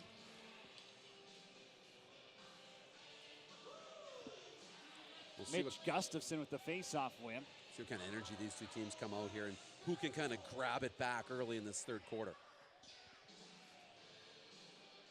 Charlambides works the pick off the right-hand side. Got knocked down by Rubish. Kyle Rubish in transition. Church is off the bench, and Bouquet kicks it with his left pad. Well, Rubish makes that happen. He, basically gets the strip, the turnover, goes the other way, and then Church off the bench nearly makes this a 3-goal lead. Ball's on the left-hand side. He'll set up the 2-man game with Dinsdale. Off the bench is Killen, and he scores! Kyle Killen from around the restriction line blasts one past Eric Penny to start the third quarter. How many is that for Killen now? 5. Yeah. I mean, what a night he's having. And we're just, a few seconds into this third quarter. I mean, almost a minute, but that's an amazing night. Great shot and a good way to start for Vancouver, which takes a little bit of the life again out of this building and puts some pressure back on Saskatchewan. Fires it from far out. He had room, but I guess he saw what he liked, and he was able to place it perfectly. Stings the bottom corner, and it's 9-8 Rush. Messenger. Church is on the left-hand side. Held out of the goal column so far, but he's got 3 assists to his name. Mark Matthews. Goal and 3 assists for him. Has to play through the hold. Now it's down low, out in front. An opportunity there for McClelland. Once again, staying on offense. They're letting the kid do his thing. Yeah, we've heard his name a few times now, and I like seeing those opportunities when you get a chance to play on both sides. Keegan Ball with plenty of time. 6 points for him tonight. The big righty now. Cuts around Corbeil. Schuss is out of the corner, and Rubish is all over him. Kicking the Lucy to the corner, and that shot clock's going to expire as Matt Beers takes a high punch, as does Rubish. Yeah, Beers is down, and he's in some pain, and that'll get a little bit of the bad blood boiling again is Beers is going to be slow, and he'll head off to the Saskatchewan bench. Not sure if there's blood on the floor or not, but Beers slow to get off. Rush to go to work. Ryan Keenan had a goal in the opening half. Pass out in front. Shatler scores! Throw those hats! Jeff Shatler's got another in the Rush. Regain a 2-goal lead. Well, when one of your players gets taken down like that, and it can create a little bit of an emotional boost, how you respond. And the Rush responding with a goal is big. And for Shatler to get his third, he was really close to the crease. They're looking long at this one on the Vancouver bench. But I think he's going to be okay here. And they're going to let this one go. We won't see a challenge, I don't think. Jeff Shatler's got his third hat trick of the season. This one coming out home just like the one against Calgary on the second game of the year. Off that faceoff, Gustafsson ends up losing his helmet, but Vancouver still recovers. It gets kicked around like a soccer ball. Killen shoots it away now. They're just torturing that helmet. Equipment guy's going to be put to work after. And he'll just toss it now towards the bench. Ball gets around Bobby Kidd the third, but he ends up laying a hit there. VK3 tossing the body around after getting beat. How about that? And he lays out Killen too, so you pick the hot stick. You got to take your liberties with him when you can, I guess. Ryan Keenan now. Looking to go short side high on Bouquet. He got a piece of it with the arm, and it's enough to send it to the corner. Yeah, Josh Courier almost got to that too on the rebound, but knocked away from him. He was outnumbered down low, but good chance, good shot selection. Bouquet made 21 saves in the opening half. He's made 3 so far in quarter number 3. Marty Dinsdale, the former Rush. Off the half wall, they find Keegan Ball. A little bit of room. Corbeil gets beat, and Ball shot goes wide. Corbeil and Rubish up together. Jeff Shatler off the bench. He's feeling it here. Keenan sends him to the middle. Looking to free up some space, and they've got him. Jeff Shatler all alone over the goal. What a pass over the back, and to spring Shatler in all alone. Keenan again has Church. Defender all over him. Little behind the back action. Stewart settles things down for Vancouver. Ball on the floor. He's been a menace all night for Vancouver. We knew it coming to the game, and Dilks sends him down. Miners teammates colliding, and Ryan Dilks gets the better of Keegan Ball. Wow, great play, and Ryan Dilks, one of the better defenders, and just recognizes an opportunity to apply a little muscle, and he does. The 2016 Defensive Player of the Year in the National League, Ryan Dilks, that is. Up the middle, Mark Matthews down the highway. And Bouquet might have got the corner of his toe on it. Yeah, that was a really well-placed shot from Matthews, and I think you're right. I like that. Bouquet with the toe on it, but gets enough of it, knocks it out of play. Matthews sitting at 25 goals on the season. Littner now up top. He's on hat-trick watch as well. Blasts it wide. Courier. A lot of time on the shot clock. No need to force anything yet, as Matthews puts it through a couple of defenders, and Church can't haul it in. Yeah, I tried to find Church in the pass. Was a little too hot. Didn't quite find him. I've liked the effort level tonight. If there's one thing that's really stuck out, is there has been energy. We haven't seen too many lulls from this Rush roster. As McClellan now doing work on Dinsdale. Mallory gets beat and cutting out in front. Charlam Beatties had Penny beat up high, but he got a piece of it with the shoulder. Good stop by Penny. He's really settled into this game. Corbeil, they've got numbers. Keenan, Church out in front, robbed by Bouquet. Good Messenger stop. Now. He'll battle with Condren. Messenger throws him to the floor. Both buckets come off. Chris Gill wants a call. Messenger is heated here, and he wants a piece, and still exchanging words. He's without a helmet, then he pulls the helmet off the Vancouver player. Wow. I would assume both of them end up going off. Yeah, I think so. The Vancouver coaching staff definitely not happy about it. They're giving the ref an earful. We'll step aside for a TV timeout. It's Cody Jansen, Darren DuPont. Speed of on with you on the Rush Radio Network. Saskatchewan is cold. So cold that you'll often hear locals ask each other, is it cold enough for you? The bold and brave, they'll already know the answer to this question. Saskatchewan is cold enough. Cold enough to cover our land with new possibilities, to freeze time and place and create long-lasting memories. Cold enough to make us appreciate the warmth of others and bring our communities even closer together. Sure, it can be a bit uncomfortable at times. You're gonna have to do some shoveling, scrape some ice off your windshield, and you're definitely gonna need to wear a toque, but that's all part of the fun. It's about dressing right and preparing for the adventure. So bundle up and embrace the season. Saskatchewan, cold enough.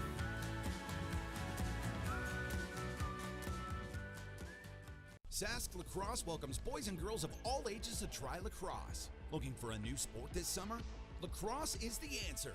Fun, exciting, action-packed. The game of lacrosse provides an environment for personal and athletic development that brings players back year after year. Join the lacrosse family by visiting sasklacrosse.net/content/associations to find a club near you. Make this summer count. Make this summer lacrosse.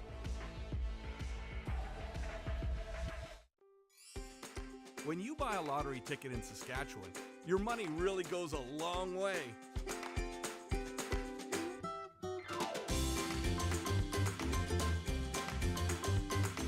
More than 12,000 sport, culture, and recreation groups receive funding from Sask Lotteries every year.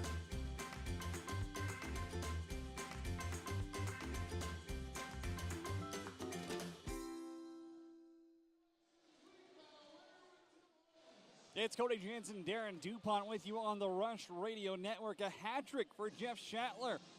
And we still got 9 minutes to go in quarter number 3. The veterans stepping up as Vancouver goes to work. Good to see Matt Beers out on the floor again after taking that cross-check in the neck. Must not have been too much blood. Or he's doing fine at least. Yeah, he recovered enough. He's a tough customer. It's going to take a lot more than that to keep him out of the game. Especially against his former team, the Warriors, as Marty Dinsdale found some free real estate. Whipped it wide of Eric Penny, the former Vancouver Warrior netminder. And a bouncer by Ball beats Penny from outside. The second long-range shot in the quarter. And it's 10-9. Well, it was a throwaway shot. Less than 3 seconds on the shot clock. Just trying to put something on net that might skip its way in. That one did, and that's a tough one to give up. It's now a one-goal game, and, you know, that was a prayer thrown up from Ball, and the prayer was answered. Definitely one Eric Penny's going to want back, probably both so far in this quarter, but for Keegan Ball, that's his third of the evening and his 7th point. I mean, this is a guy we talked about, hey, you got to have a plan to stop him. So far, I don't think a brick wall would. Yeah, I know. It's just one of the best players in the NLL and having a great night again here for Vancouver. Bobby Kidd III's taking a few draws here. I know Messenger's going out the O-gate a little bit, so not just a face-off guy only. There's not too many Fogos left in the league.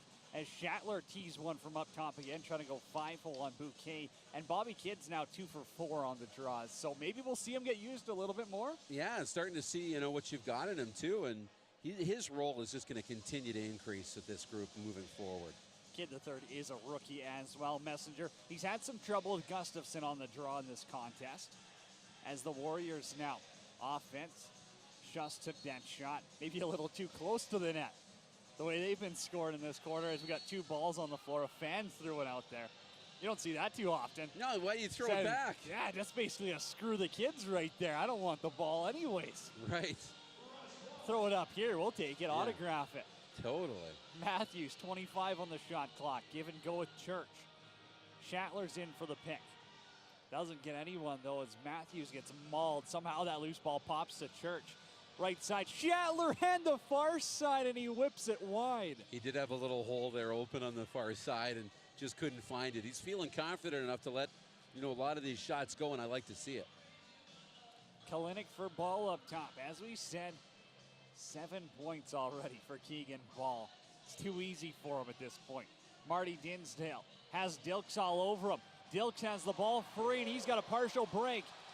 Ball's on him for Kidd the third. BK 3, it's wide. Yeah, good look. He just couldn't quite find it. 2-on-1 the other way. Lowen towards the net, hammered into the post. They're going to have to set this one up again. Bowering pulls it. Nicely lets Penny get the net back on as Lowen got trucked into the goal. Killen outside. Up top, high to high this time, trying to catch Penny off guard. Good challenge, good confidence save for him. Cornwall, he's got Garland and Rubish, and Garland gets tied up with Killen. They're going to call that a loose ball pick, too. Garland knows Killen was diving on that one, and he'll let him know. Yeah, he'll let him know, but, you know, from the vantage point, you know, clear pick, and, you know, whether it was a dive or not, it was a tough one, and Rush lose the opportunity. I think Kyle Killen knows what he's doing, running right in front of Garland there, trying to get a little bit of a knockover. Jordy Jones-Smith now doing work on Charlem Beatties, keeping him to the outside. Lowen's out in front. Fires it on goal. Penny's now got a couple of saves to get himself back in a rhythm. I want to go back to the last possession. Why would Penny rush to get the net back on? Could he not delay that, or get a call for that? No, because they can still shoot it then, and if it goes between, it counts. Yeah, there you go. So you do have to get it there. It's kind of a questionable situation as Courier now. They're calling a slash, but Saskatchewan had the ball. I couldn't tell you what the call is going to be because we just got thrown a Heinz 57. Yeah, it's a slash to Vancouver. So Saskatchewan's going to get a power play chance, and you know, 1 goal lead's too close for comfort. They want a second here. I still don't get why they blew it down, though. Keenan had it, clearly. Yeah, Saskatchewan had possession. Rush are 2 for 3 on the power play in this game. They were 7th in the league coming into the contest. Matthews now down the pipe, rips one on goal. Bouquet's got to stop it with the shoulder. Reset, Mark Matthews. He'll steer the ship up top. 25 goals on the season. Quick stick scores! Robert Church taps it in like he's at the Masters, and Saskatchewan's got a 2-goal lead.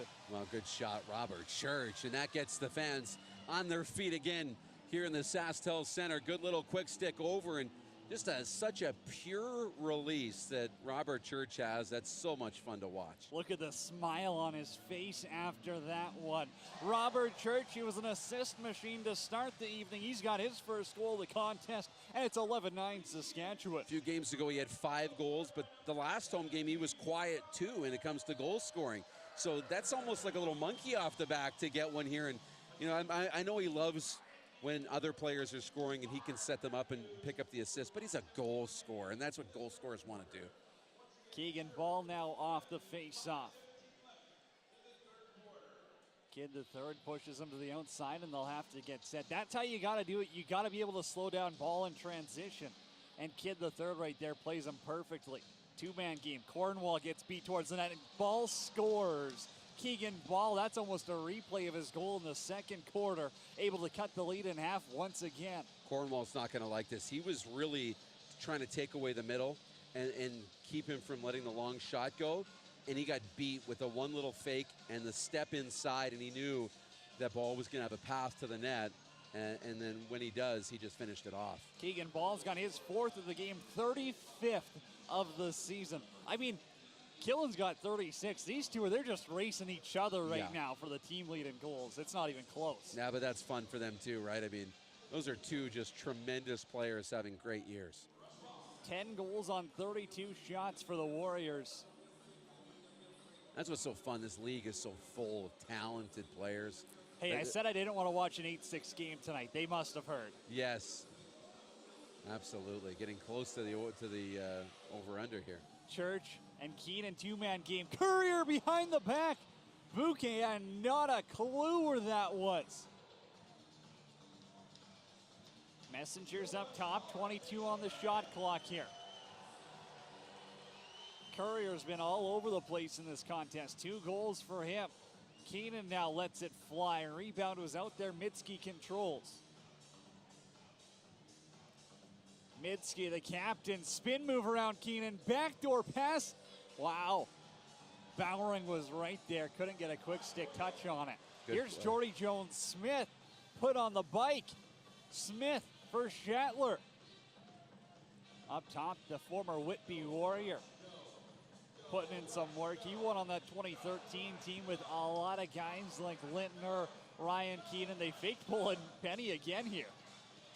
They're not afraid to play a risky game as Dan Littner now high to high. Shot got stopped. He had his own rebound.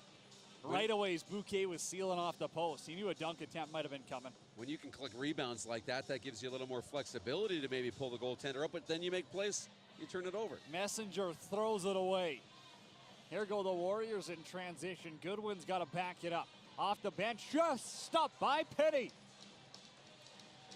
Excellent save on a real clean look by Penny. Penny finds Shatler. Been going for a good 2:30 here. No TV timeout needed yet. Shatler one arm on his stick. Keenan's got a defender all over him. Here's Church. You know he's smelling too. Back for Keenan. Matthews. Messenger scores! Mike Messenger, his 7th of the season, 3rd against Vancouver, and Saskatchewan's got a dozen.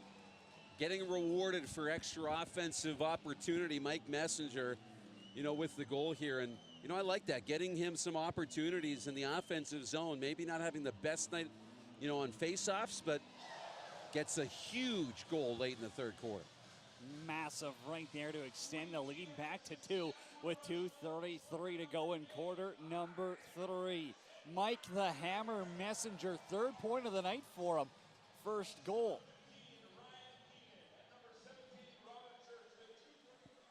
Warriors out of the right corner here. They had success shooting from distance. We'll see if they keep trying to get to the middle. Keegan Ball up top. 4 in the game for him. Ball behind the net. Dunk attempt. Goal. Kyle Killen was waiting there. And if you got socks, I guess you can put them on the field if you're a Vancouver Warriors fan, because that's 6. Unbelievable. I mean, that's just another great goal. Athletic. Had room to tuck it in, but it's just so quick. Behind the net, and then it's into the back of the net. Very, very fast, and now it's a 1-goal game again. Darren, I've watched almost every single game in this NLL season, and I don't think there's a 2-man game playing like Killen and Ball right now in the entire NLL. That's a huge statement to make, too, but, we've seen it tonight. I mean, they've just been so good. And all you can do is hope to slow them down. You're not going to stop them. Ball shot got stopped by Penny. Find me a pair. That's doing what they do. Ball's got 9 points. Killen's got 6 goals. How was that not called? As Rubish gets run over, never had the ball, and now Garland takes a high shot from McIntosh. Sits him on the tush. Yeah, that was This is getting physical out there. Love to see it on Co-op Field at the SaskTel Center. We'll step aside. This is the Rush Radio Network. This message is for Hockey Canada and to the International Hockey Federation. Regina and Saskatoon are a great place to host because we proceed forward with collaboration, a readiness from our tourism industry as well as our cities, financially, with volunteers, and with incredible facilities that we can meet all the needs necessary for the World Juniors. Hockey is in our blood in Saskatchewan. I was there in 2010 for the gold medal game at SaskTel Center, and our city and our province were electric. We have an incredible team that has pulled together to make this bid happen in short notice, and we know we're ready to host the world. And there is a hunger to get back together and celebrate. Saskatoon is committed in every way to host an absolutely amazing World Juniors tournament. We are committed financially here in our city and in our province. Our cities are more than ready to host. We are at the heart of hockey in Canada and the world. We have more professional hockey players per capita than anywhere else. We look forward to welcoming hockey players from around the world to our cities and our province. Hockey Canada, we got this.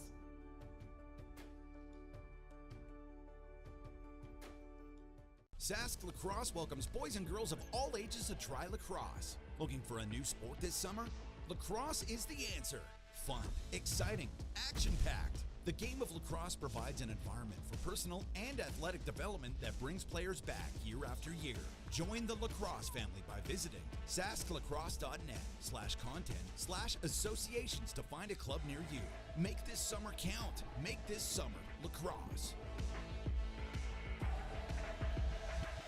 We're back at Co-op Field, and just a quick note to let you know, Robert Church is 6 away from 600 points tonight, and it's an intense game.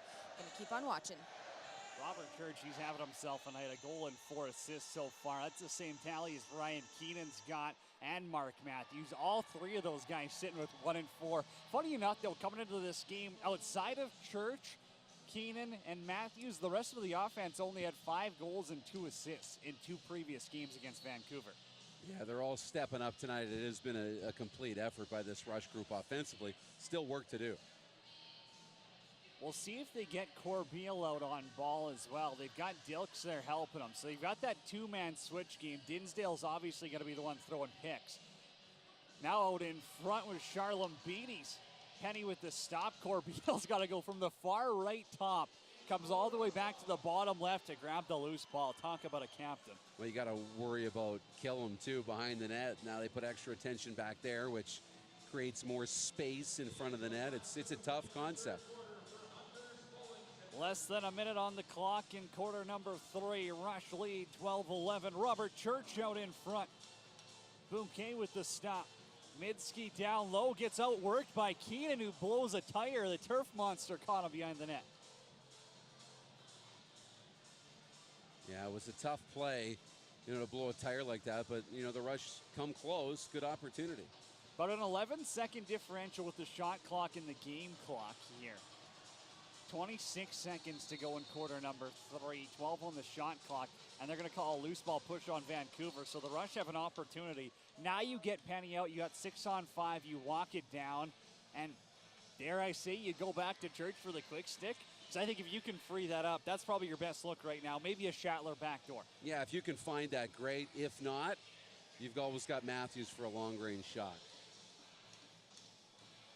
5 to go, Keenan controls, give and go. Here's Church, back for Keenan, outside Bouquet. Didn't see it at all, it went off the end of his stick.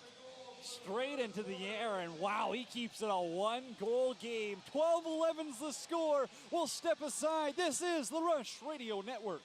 So, I guess a long time ago, our creator, he gave us the medicine game as a form of enjoyment for him to watch.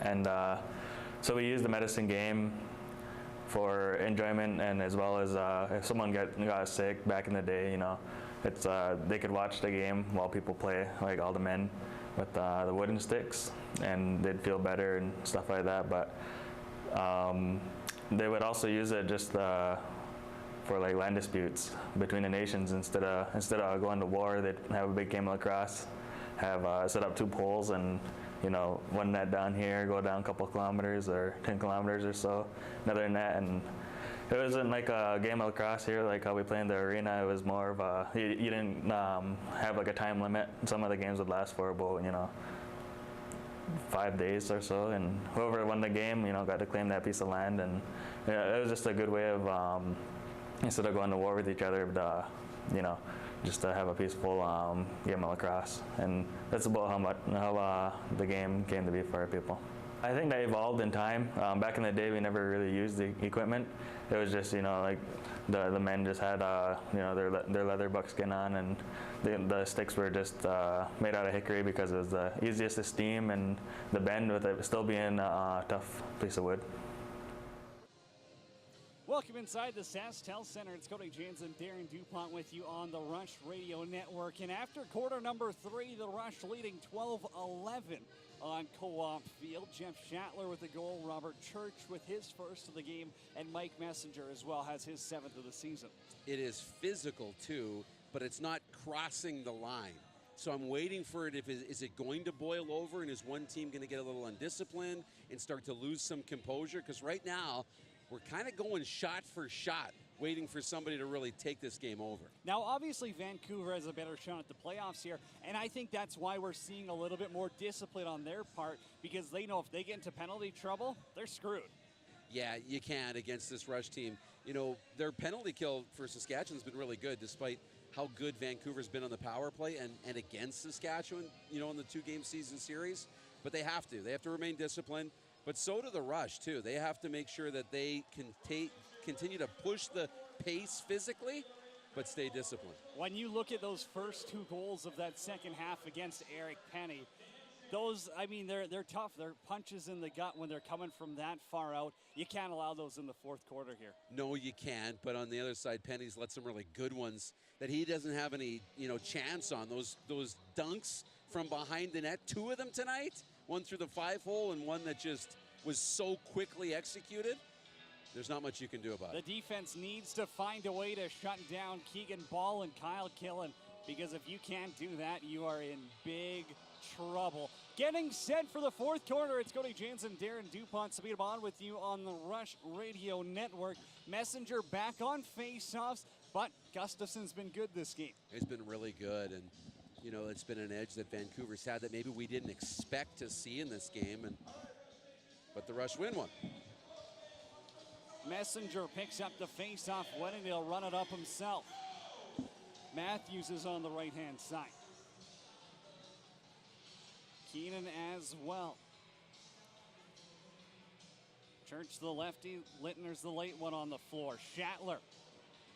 Quick stick shot goes over the goal. Church to the middle now. Won't fire, now he does. Bouquet easy save, and he's gonna eat up that rebound. Yeah, good stop. Church was kind of under some pressure, time constrained. Shot clock was running down and just had to let that shot go.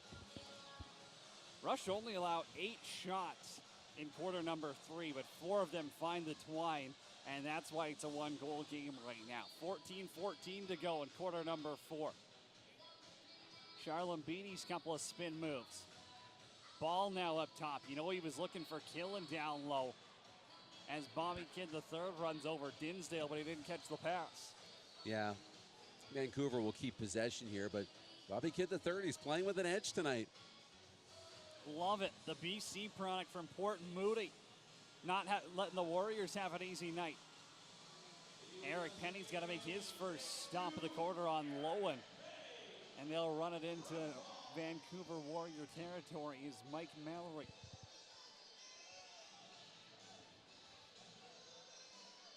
Courier out of the corner.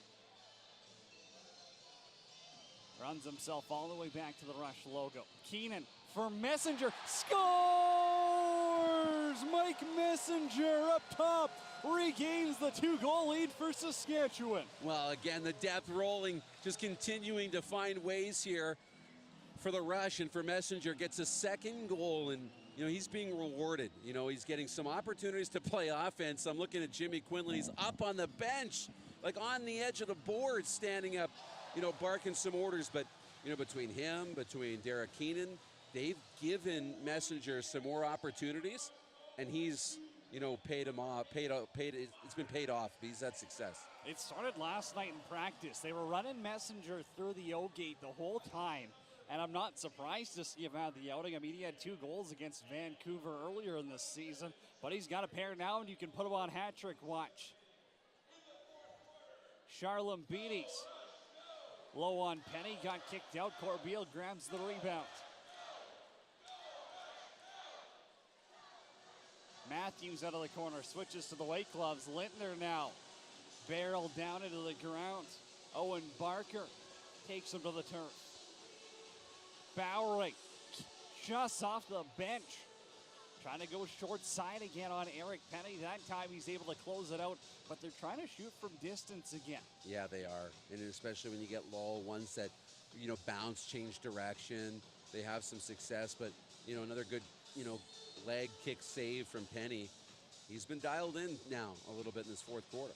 Penalty coming up against Jordy Jones-Smith. I think they're going to call a hold as Dinsdale lost his stick.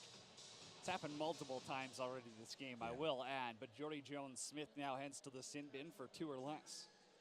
Yeah, tough one for, I think, holding the stick, and crowd doesn't like that one, but they got to come up with another big penalty kill here. And, you know, one thing I will say, I've been watching a lot of the Saskatchewan Rush bench. Derek Keenan has taken a back seat on the bench. He's kind of removed. Now he's back in the middle. He's moved himself off to the side of the bench. Watchful eye. And Jimmy Quinlan's really been the vocal leader tonight. Just with a quick opportunity off that power play. Penny with another big stop, and Dilks will settle it down.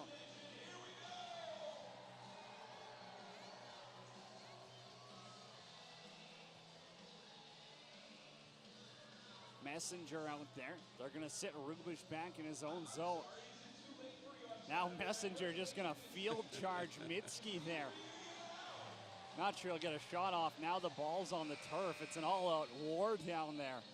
The Bonanza is going to end up in 30 seconds killed off. Messenger's not a face-off guy anymore, Cody. He's a goal scorer now, and he thinks he just, walk through the two defenders and score, and he almost pulled that off. And I love the confidence he has tonight. Warriors power play still has 60 seconds to work with. Ball for shots, back to Killen. Killen for 7. Bounces it off Penny's pad into the netting. Shots is there, ball as well. Low shot scores from the outside again. Keegan Ball reps this one past Eric Penny for his 5th of the game. They will not go away tonight, Cody. They just continue to hang around, and I know the Rush would like to, get a couple back-to-back and kind of create some comfort, but it just feels like until we hit zeros, there's going to be no comfort in this game tonight. No team's held a 3-goal lead yet in this game. Wild. Here. It's just been an absolute slugfest between two teams that, frankly, they need wins if they want a chance to sniff the postseason. Yeah, I really do. This is just, you can feel how important this game is tonight. McIntosh now. Push to the outside, stays on his feet. Has Barker now. Penny's got to take a quick look behind him, but Owen Barker flying down the floor, got stopped by Penny. Yeah, nice job, to get that shot on goal, but Penny squeezed it. When you feel it moving around a little bit, the worst fear is that it's going behind you, but that time he had enough. Vancouver's power play now at 50% on the night. Josh Courier, up top, scores! If you still got a hat, put it on the field. Josh Courier's got 3, and Saskatchewan's up 14-12. That had eyes on it, Cody. It just floated right into the top corner. A perfect shot on a rope, and regains the 2-goal lead. And Bouquet had no idea that was going to be right over his left shoulder. High to high, top cheddar Josh Courier. The confidence is flowing. And again, they get that separation. Yeah, and we'll see if we can get a third here. But what a response again. You talk about slugfest. It's shot for shot. From outside, too. We know he's got a heavy shot. He just caught Bouquet off his angle a tiny bit, and he was able to blast it past him with 10:15 to go here in quarter number 4. Ryan Keenan now. He'll peel some paint off the pipe. Woo. A shot. Littner for Matthews. Rush looking to extend this lead to 3. Courier to the middle. And Bowering with him. Now he's got some room. Courier behind the back. Littner was wide open there. Crafty play. That's the creativity we want to see. Again, that doesn't miss by much. No, it doesn't. Just sailed a little bit high. That's just a little bit of execution. But the call was right because there was a lot of room there. Warriors will run it through. Ball again. The big righty. Beers puts it on the turf, and Bobby Kidd III scoops up the loose ball again. What more can we say about him? I think he's been the best defender on the floor tonight. Kid's having a game, and I love to see it. He's such a big part of what this group's going to be able to do in the coming years. Messenger now gets a righty shift with Church. Shatler got tossed to the ground. He'll have it out with Kalinick a little bit. Church on his off wing, pass across, intended for Ryan Keenan. They switch spots, awkward angle. Tried to find a corner. Kalinick and Shatler having words as they go off. Yeah, we're seeing a lot of that tonight, but neither team wanting to really take it a step further. And we'll see if that happens if we get maybe a 3 or 4 goal lead, but it's not going to happen at 2. Courier's in the corner. Hot stick in the fourth corner. Church as well. Back to Courier. Room to shoot. Towards the middle. Good step out by Mitski. Loses the angle. And Littner bounces it wide. Has a loose ball. 2 to get something on goal. Littner now falls behind the back. Rolls it on goal. Easiest stop Bouquet will make all night. And we'll step aside. It's Cody Jans and Darren DuPont. Speed of on with you. And this is the Rush Radio Network. Saskatchewan is cold. So cold that you'll often hear locals ask each other, is it cold enough for you? The bold and brave, they'll already know the answer to this question. Saskatchewan is cold enough. Cold enough to cover our land with new possibilities. To freeze time and place and create long-lasting memories. Cold enough to make us appreciate the warmth of others and bring our communities even closer together. Sure, it can be a bit uncomfortable at times. You're going to have to do some shoveling, scrape some ice off your windshield, and you're definitely going to need to wear a toque. But that's all part of the fun. It's about dressing right and preparing for the adventure. So bundle up and embrace the season. Saskatchewan, cold enough.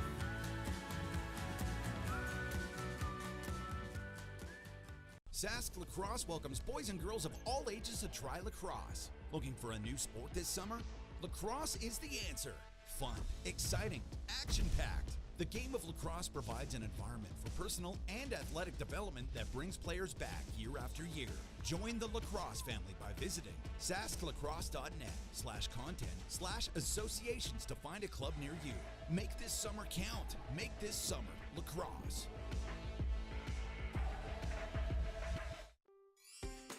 When you buy a lottery ticket in Saskatchewan, your money really goes a long way.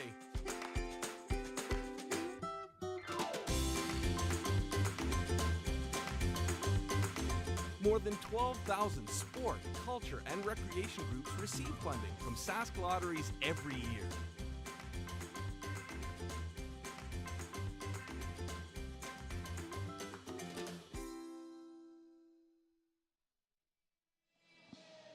NLL out-of-town scoreboard. If you can hear Sabine singing in the background, she'll be the soundtrack. Colorado is now number 1 in the West, 11-10 win over San Diego. It's a final. And Calgary, big win over Panther City. The Fort Worth club losing 14-4. So big win for Calgary as they try and inch their way closer to locking down a playoff spot. Huge win for them. And for Panther City, this puts them not completely out of playoff contention, but it's a very tough hill to climb. Colorado, it's impressive, but San Diego's been falling hard off their mountain up top. Ball on offense. 6 to put something on goal. Dinsdale outside. Penny shuts the door. No rebound either. Big save for Penny. And he just now needs to lock this game down. 7:40 to go. It's Eric Penny time.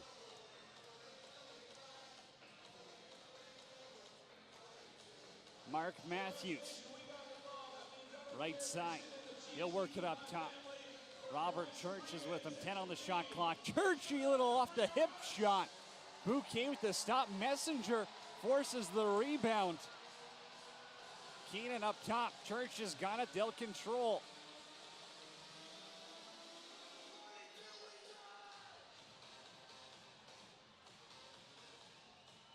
Ryan Keenan now sends it over for Robert Church. Keenan's way up top again. They're trying to open up space for someone there. You got to assume it's a Church quick stick. Matthews now. He'll run it around the world. Takes down 2 defenders. He's got him in a blender. Just ran out of time as Kalinick lowered the hit of the game on his teammate Justin Salt. Mark Matthews is bulletproof. It's like he walked around and defenders just bounced off of him. And he wasn't really worried about shooting. He just like walking around the offensive zone like that. That was like Ryan Keenan on the 3rd goal of the game. You could have stuck 23 defenders on him. He was still scoring. Killing from outside. Penny, he's found his rhythm now. He really has. That's a great save on a spot that, Vancouver, especially, Killam and Ball have had success from that range. You need him to stop the floodgates. And Littner up top. Courier was there. Couldn't come down with it. Keenan, nice 6-point night for him. He's been awesome off that left-hand side. Shot goes wide, and Bouquet gonna throw it up. And now, looks like Cadron and Keenan are gonna have a few words there in front of the bench. As you said, it's heated, but they're disciplined. And Matt Beers puts his body on the line. Blocks a Kyle Killen bomb. Yeah, the discipline has been really good between both these teams. Not to take that, trash talk to physicality across the line, put your team in a hole. Charlem Beatties, one-on-one. Rubish plays him perfectly. Shots now. Pass got knocked down, and Delks controls. This is where that veteran defense comes in, because really, you can't give them an inch here. They've been burying, especially those righties. No, for sure. You have to stay disciplined. Now penalty coming up against Vancouver. I think it's on the change here. 6-on-5, 5:10 to go in quarter number 4. Rush lead by 2. Church for Keenan, for Courier! Make it 4! Josh Courier stings the bottom corner on Bouquet, and the lead is up to 3. First time tonight we've had a 3-goal lead in the game, and it comes with just over 5 minutes to go. That's massive, because that puts a lot more comfort on the bench of the Saskatchewan Rush, on the shoulders of Eric Penny, right? Takes a lot of that pressure off now, and you can play relaxed, you can play free without that pressure of, any tiny mistake really costing you the game. No power play for the Rush, but you'll take it 6-on-5. Josh Courier now with 4 goals. That matches his total he's had since February 20th. What a coming out party for him. We talked about it beforehand. He looked confident off the bat, and now he's stinging corners on Bouquet late in the 4th quarter. How are you? You'll take it. This might earn Josh Courier an invite to the Rush Hour podcast this week. What do you think? I think, have we had him on before? Now I got to go back. I try not to duplicate guests, but wow. 4 goals would earn it, no? Yeah, we got to put him in contention. I guess we'll talk to Ashton about who she wants. You're going to have to listen to the podcast and find out if Cody puts him on or not. Ryan Keenan, the last guest of the podcast. For Church up top. Matthews with it. Pass intended for Littner. He was taking a couple of sticks off the coconut. Yeah, that was right through the trolley tracks in the middle, and he was pinballing off defenders there. Down the stretch we go. It's 15-12 for the Rush. This is the Rush Radio Network.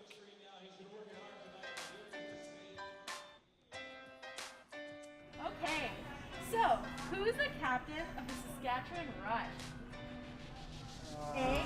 Chris Corbeil, B. Adam Shute, or C. Jordy Jones-Smith? A, you're correct, and you win tickets. Wow, thank you. When did the Rush move from Edmonton to Saskatchewan? A. 2000, B. 2016, or C. 2020? 2016. Oh, you got it right! Good job! How many Canadian teams are there in the NLL? A. 5, B. 0, C. 13. Oh, I'll say 5. You got it right! Good job! Congratulations!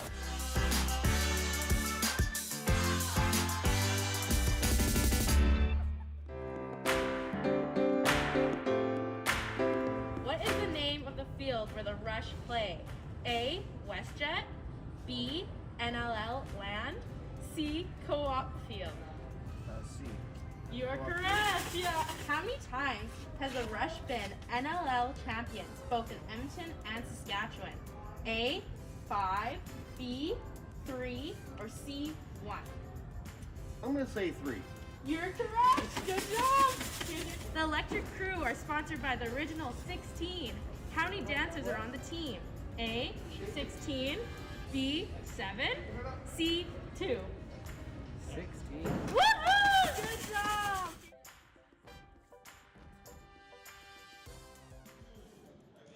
Welcome back to Co-op Field. Keegan Ball talked this morning just before the Warriors shoot around of how excited they were to play here and in this environment, but I don't think anyone was expecting the heightened intensity of everything happening, from the crowd to the players flying, sticks flying, helmets flying. It's been an incredibly intense game, and there's still just a little left to go. Yeah, I don't think they're too happy about playing here the way it's going right now. They're down 15-12, and it's a pretty big hill to climb with 4:35 to go in regulation.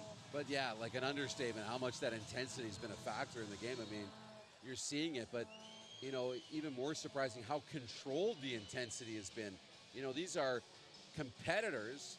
It's super easy for them to lose their cool. What a play by Kyle Rubish. Picks off a Kyle Killen pass, and he'll go north with Beers. Rubish bobbles it. Perfect 2-on-1 opportunity in the righty. Caught it on his off wing, just couldn't put it home.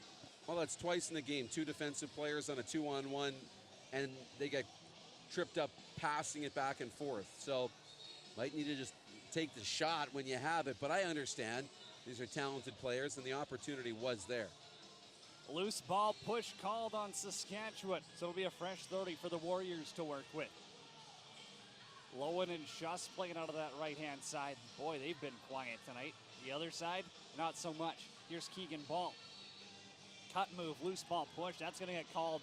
I think that was on Dinsdale. And Saskatchewan. Kid the third gets back to the bench quick. Saskatchewan's at the point now where you'll want to really start focusing on running the shot clock all the way down every possession. Oh, you have to. You have to. You can't mess around with it early here. You got 15 seconds to eat. Take it all in. That's how valuable the 3-goal lead is. Yeah. Can sit on it a little bit. Matthews behind the back. Intended for Church. Loose ball still on the ground. Messenger's there. Church as well. Midsky pops it up. They won't see he ever had control of it. And now with 3 minutes to go, the Warriors will pull Bouquet and go 6-on-5.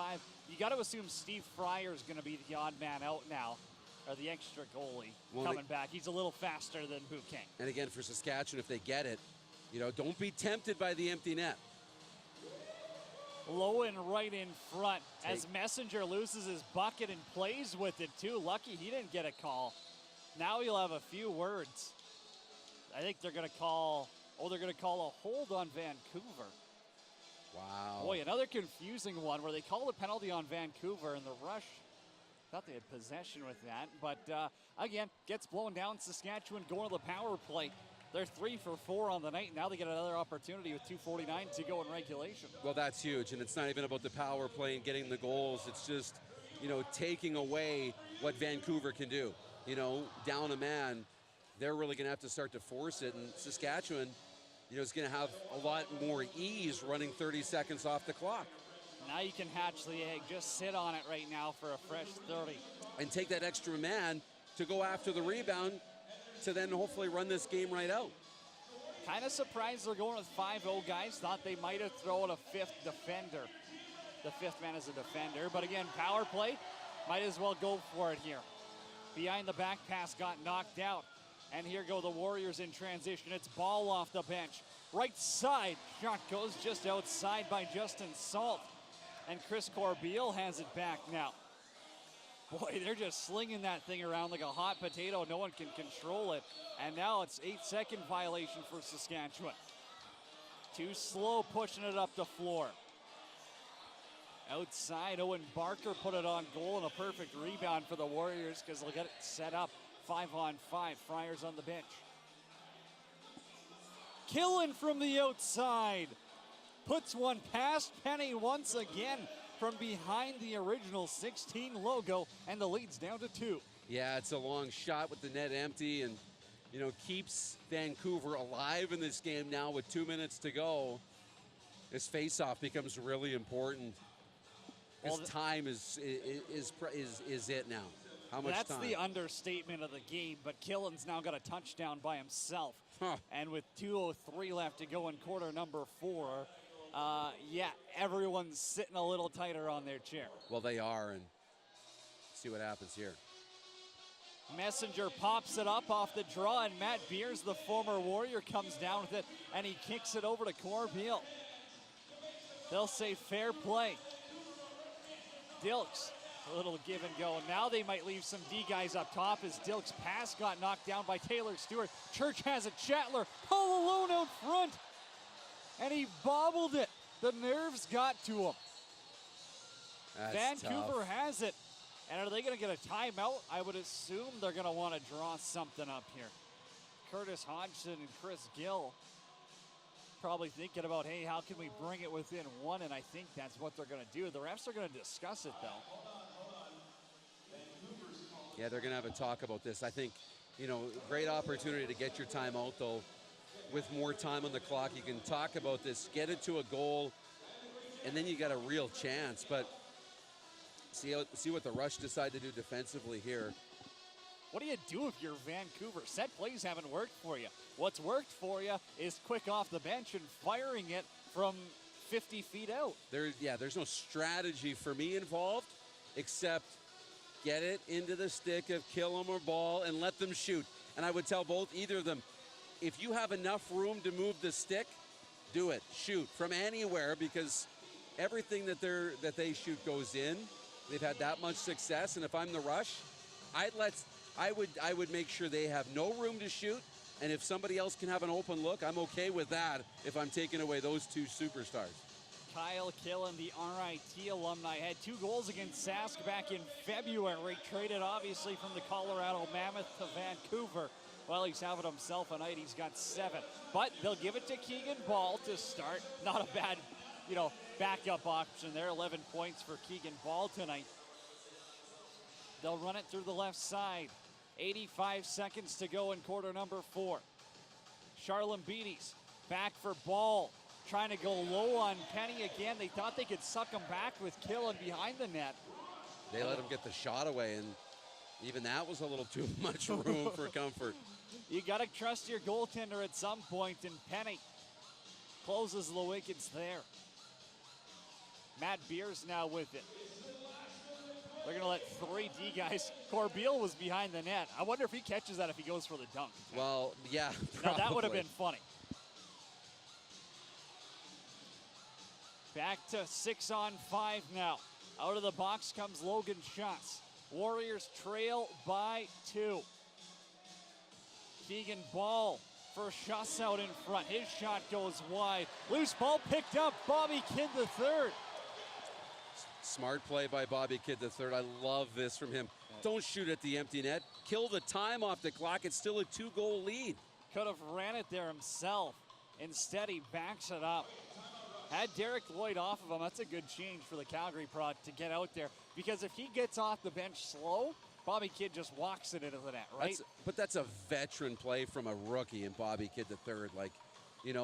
Every fiber in your being says empty net, take the shot, score the goal, make it 3, and pretty much put this away. But if you miss, you really give the opposition a get-out-of-jail-free card. Kill the time. And for me, Bobby Kidd III, he is kind of going to be, for me, I think, the identity of what we'll call the Jimmy Quinlan era in Rush Nation. For Derek Keenan, the identity was Mark Matthews. It was Chris Corbeil. It's those guys, right?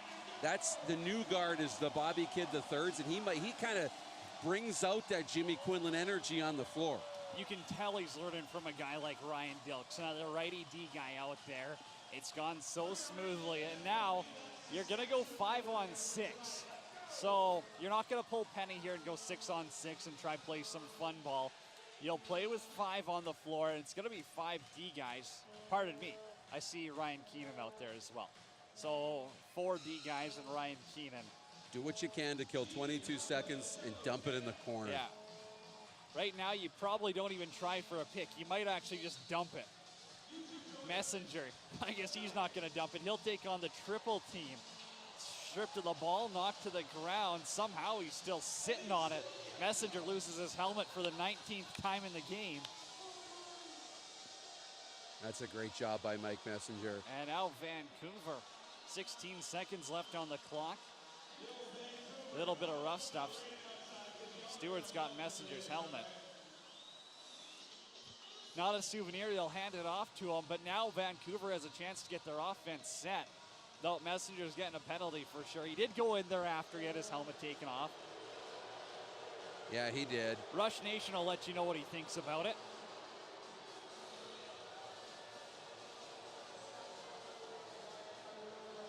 What a warrior. He's had a great game tonight, too, for the Rush. Mike Messenger has earned it. And to have the ball in his stick at the end to try and kill off what's left. That was a great job by him. Ball from outside. Penny's going to stop one more. And we count down the final dime. Dilks dumps it in the corner. Rush Nation, you've got your 4th home win of the season. What a performance. Josh Courier with 4 goals. Mark Matthews with 6 points. Shatler has a hat trick. And don't forget, oh yeah, Robert Church, Ryan Keenan, they had 7 points apiece. Yeah, they did. I mean, that's the quietest 7-point nights, you've ever seen. But that's how deep this group is when they're playing at their best. Very deep, and everybody came through tonight. Complete effort.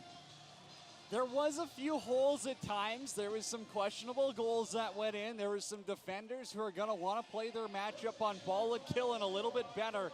But this team, they finally battled some adversity, and they came out on top. We haven't seen too much of that outside of the Colorado game at home. They didn't just survive it either. They really overcame it and finished this off the way that, good teams do. This looked like a Rush team tonight that can get into the playoffs and have some success. If you got into the playoffs at 8-10, well, you'd have the season, series tiebreaker against Vancouver. Doesn't look like you'll be able to climb your way back up there, but end of the day, that's a team effort that you can build off. If you've got 2 more home games in a row in the next 2 weeks. Yep. And hey, what can you say? It's a team win. There was bright spots all over the floor. And I mean, Josh Courier, that's got to be up there, right? Look what Courier did. Look what Littner did tonight. Penny overcame some struggles early and settled down and made some big saves down the stretch. Bobby Kidd III, Ryan Dilks, Cornwall, the entire group defensively played pretty well. And yeah, it's tough to contain those 2 stars for Vancouver who just racked up the points, but you didn't let them get the rest of that group really going tonight. I think we might be ready. Oh, no, we're not quite ready for Sabine Ahmad yet. We will go down to the floor here in the post game. What a performance by the Saskatchewan Rush. 15 goals past Alex Bouquet, who has had their numbers so far this season. And, you're able to get solid saves, timely saves. So let's go down to the floor now. Sabine Ahmad is standing by with Jeff Shatler. All right, Jeff, you scored 3 goals tonight. What does this win mean for you guys? Oh, it's turn the page, I guess. It's nice to win, and we put the work in today, full 60. I thought we did absolutely incredible. Yeah, it was just a good feeling to be out here and win in front of our home crowd. Definitely saw a different change, a shift in the energy almost. Would you say that was something for the entire team, or just something that happened in the 4th? I think we just believed in the process. We've played a full 60, defense, offense. A couple hiccups, but, that happens in a game. I thought we stuck together really, really well, and we played amazing. I thought that it was a team win, and I'm looking forward to next weekend. You keep that energy going. How? God, I don't know. We just got to stick together, stick with the game plan, shoot when we got the ball. If we feel it, we shoot it, and then that's it. We call it a day. Hey. Thanks so much. Yeah, you're welcome, buddy. Jeff Shatler with the hat trick. You see him with the Sun. Special moments like that. Oh, man, that's just, drops the stomach a little bit. You love to see it. It's Cody Jansen, Darren DuPont, Sabine Ahmad with you on the Rush Radio Network. Let's get to your 3 stars of the night. 3rd star, Josh Courier. I loved his game.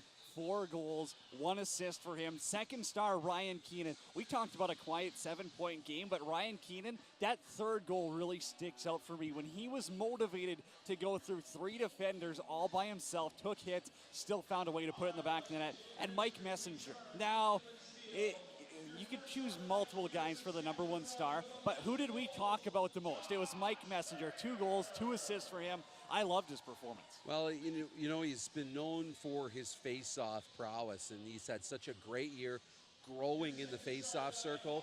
Well, he was good, but he was having a little bit of struggles in the face-offs. So he started getting more opportunities in the offensive zone, and he took advantage of it. He scored goals. He got his nose dirty, and at the end of the game, he took some punishment to try and preserve this win, and Mike Messenger was really good tonight. Colorado, after beating San Diego, they're the top team in the West. That's who Saskatchewan's got next week at the SaskTel Center here. You got a quick thought on Colorado, a team that the season series is 1-1 between them? No, I know, and you know, they've just been really good. It's all about peaking at the right time, and they seem to be on that road right now that once we get to playoff time, if Colorado continues to play this well, they're going to be a team that's going to be very dangerous and maybe the favorite heading into that tournament. Final thoughts on the Jimmy Quinlan era?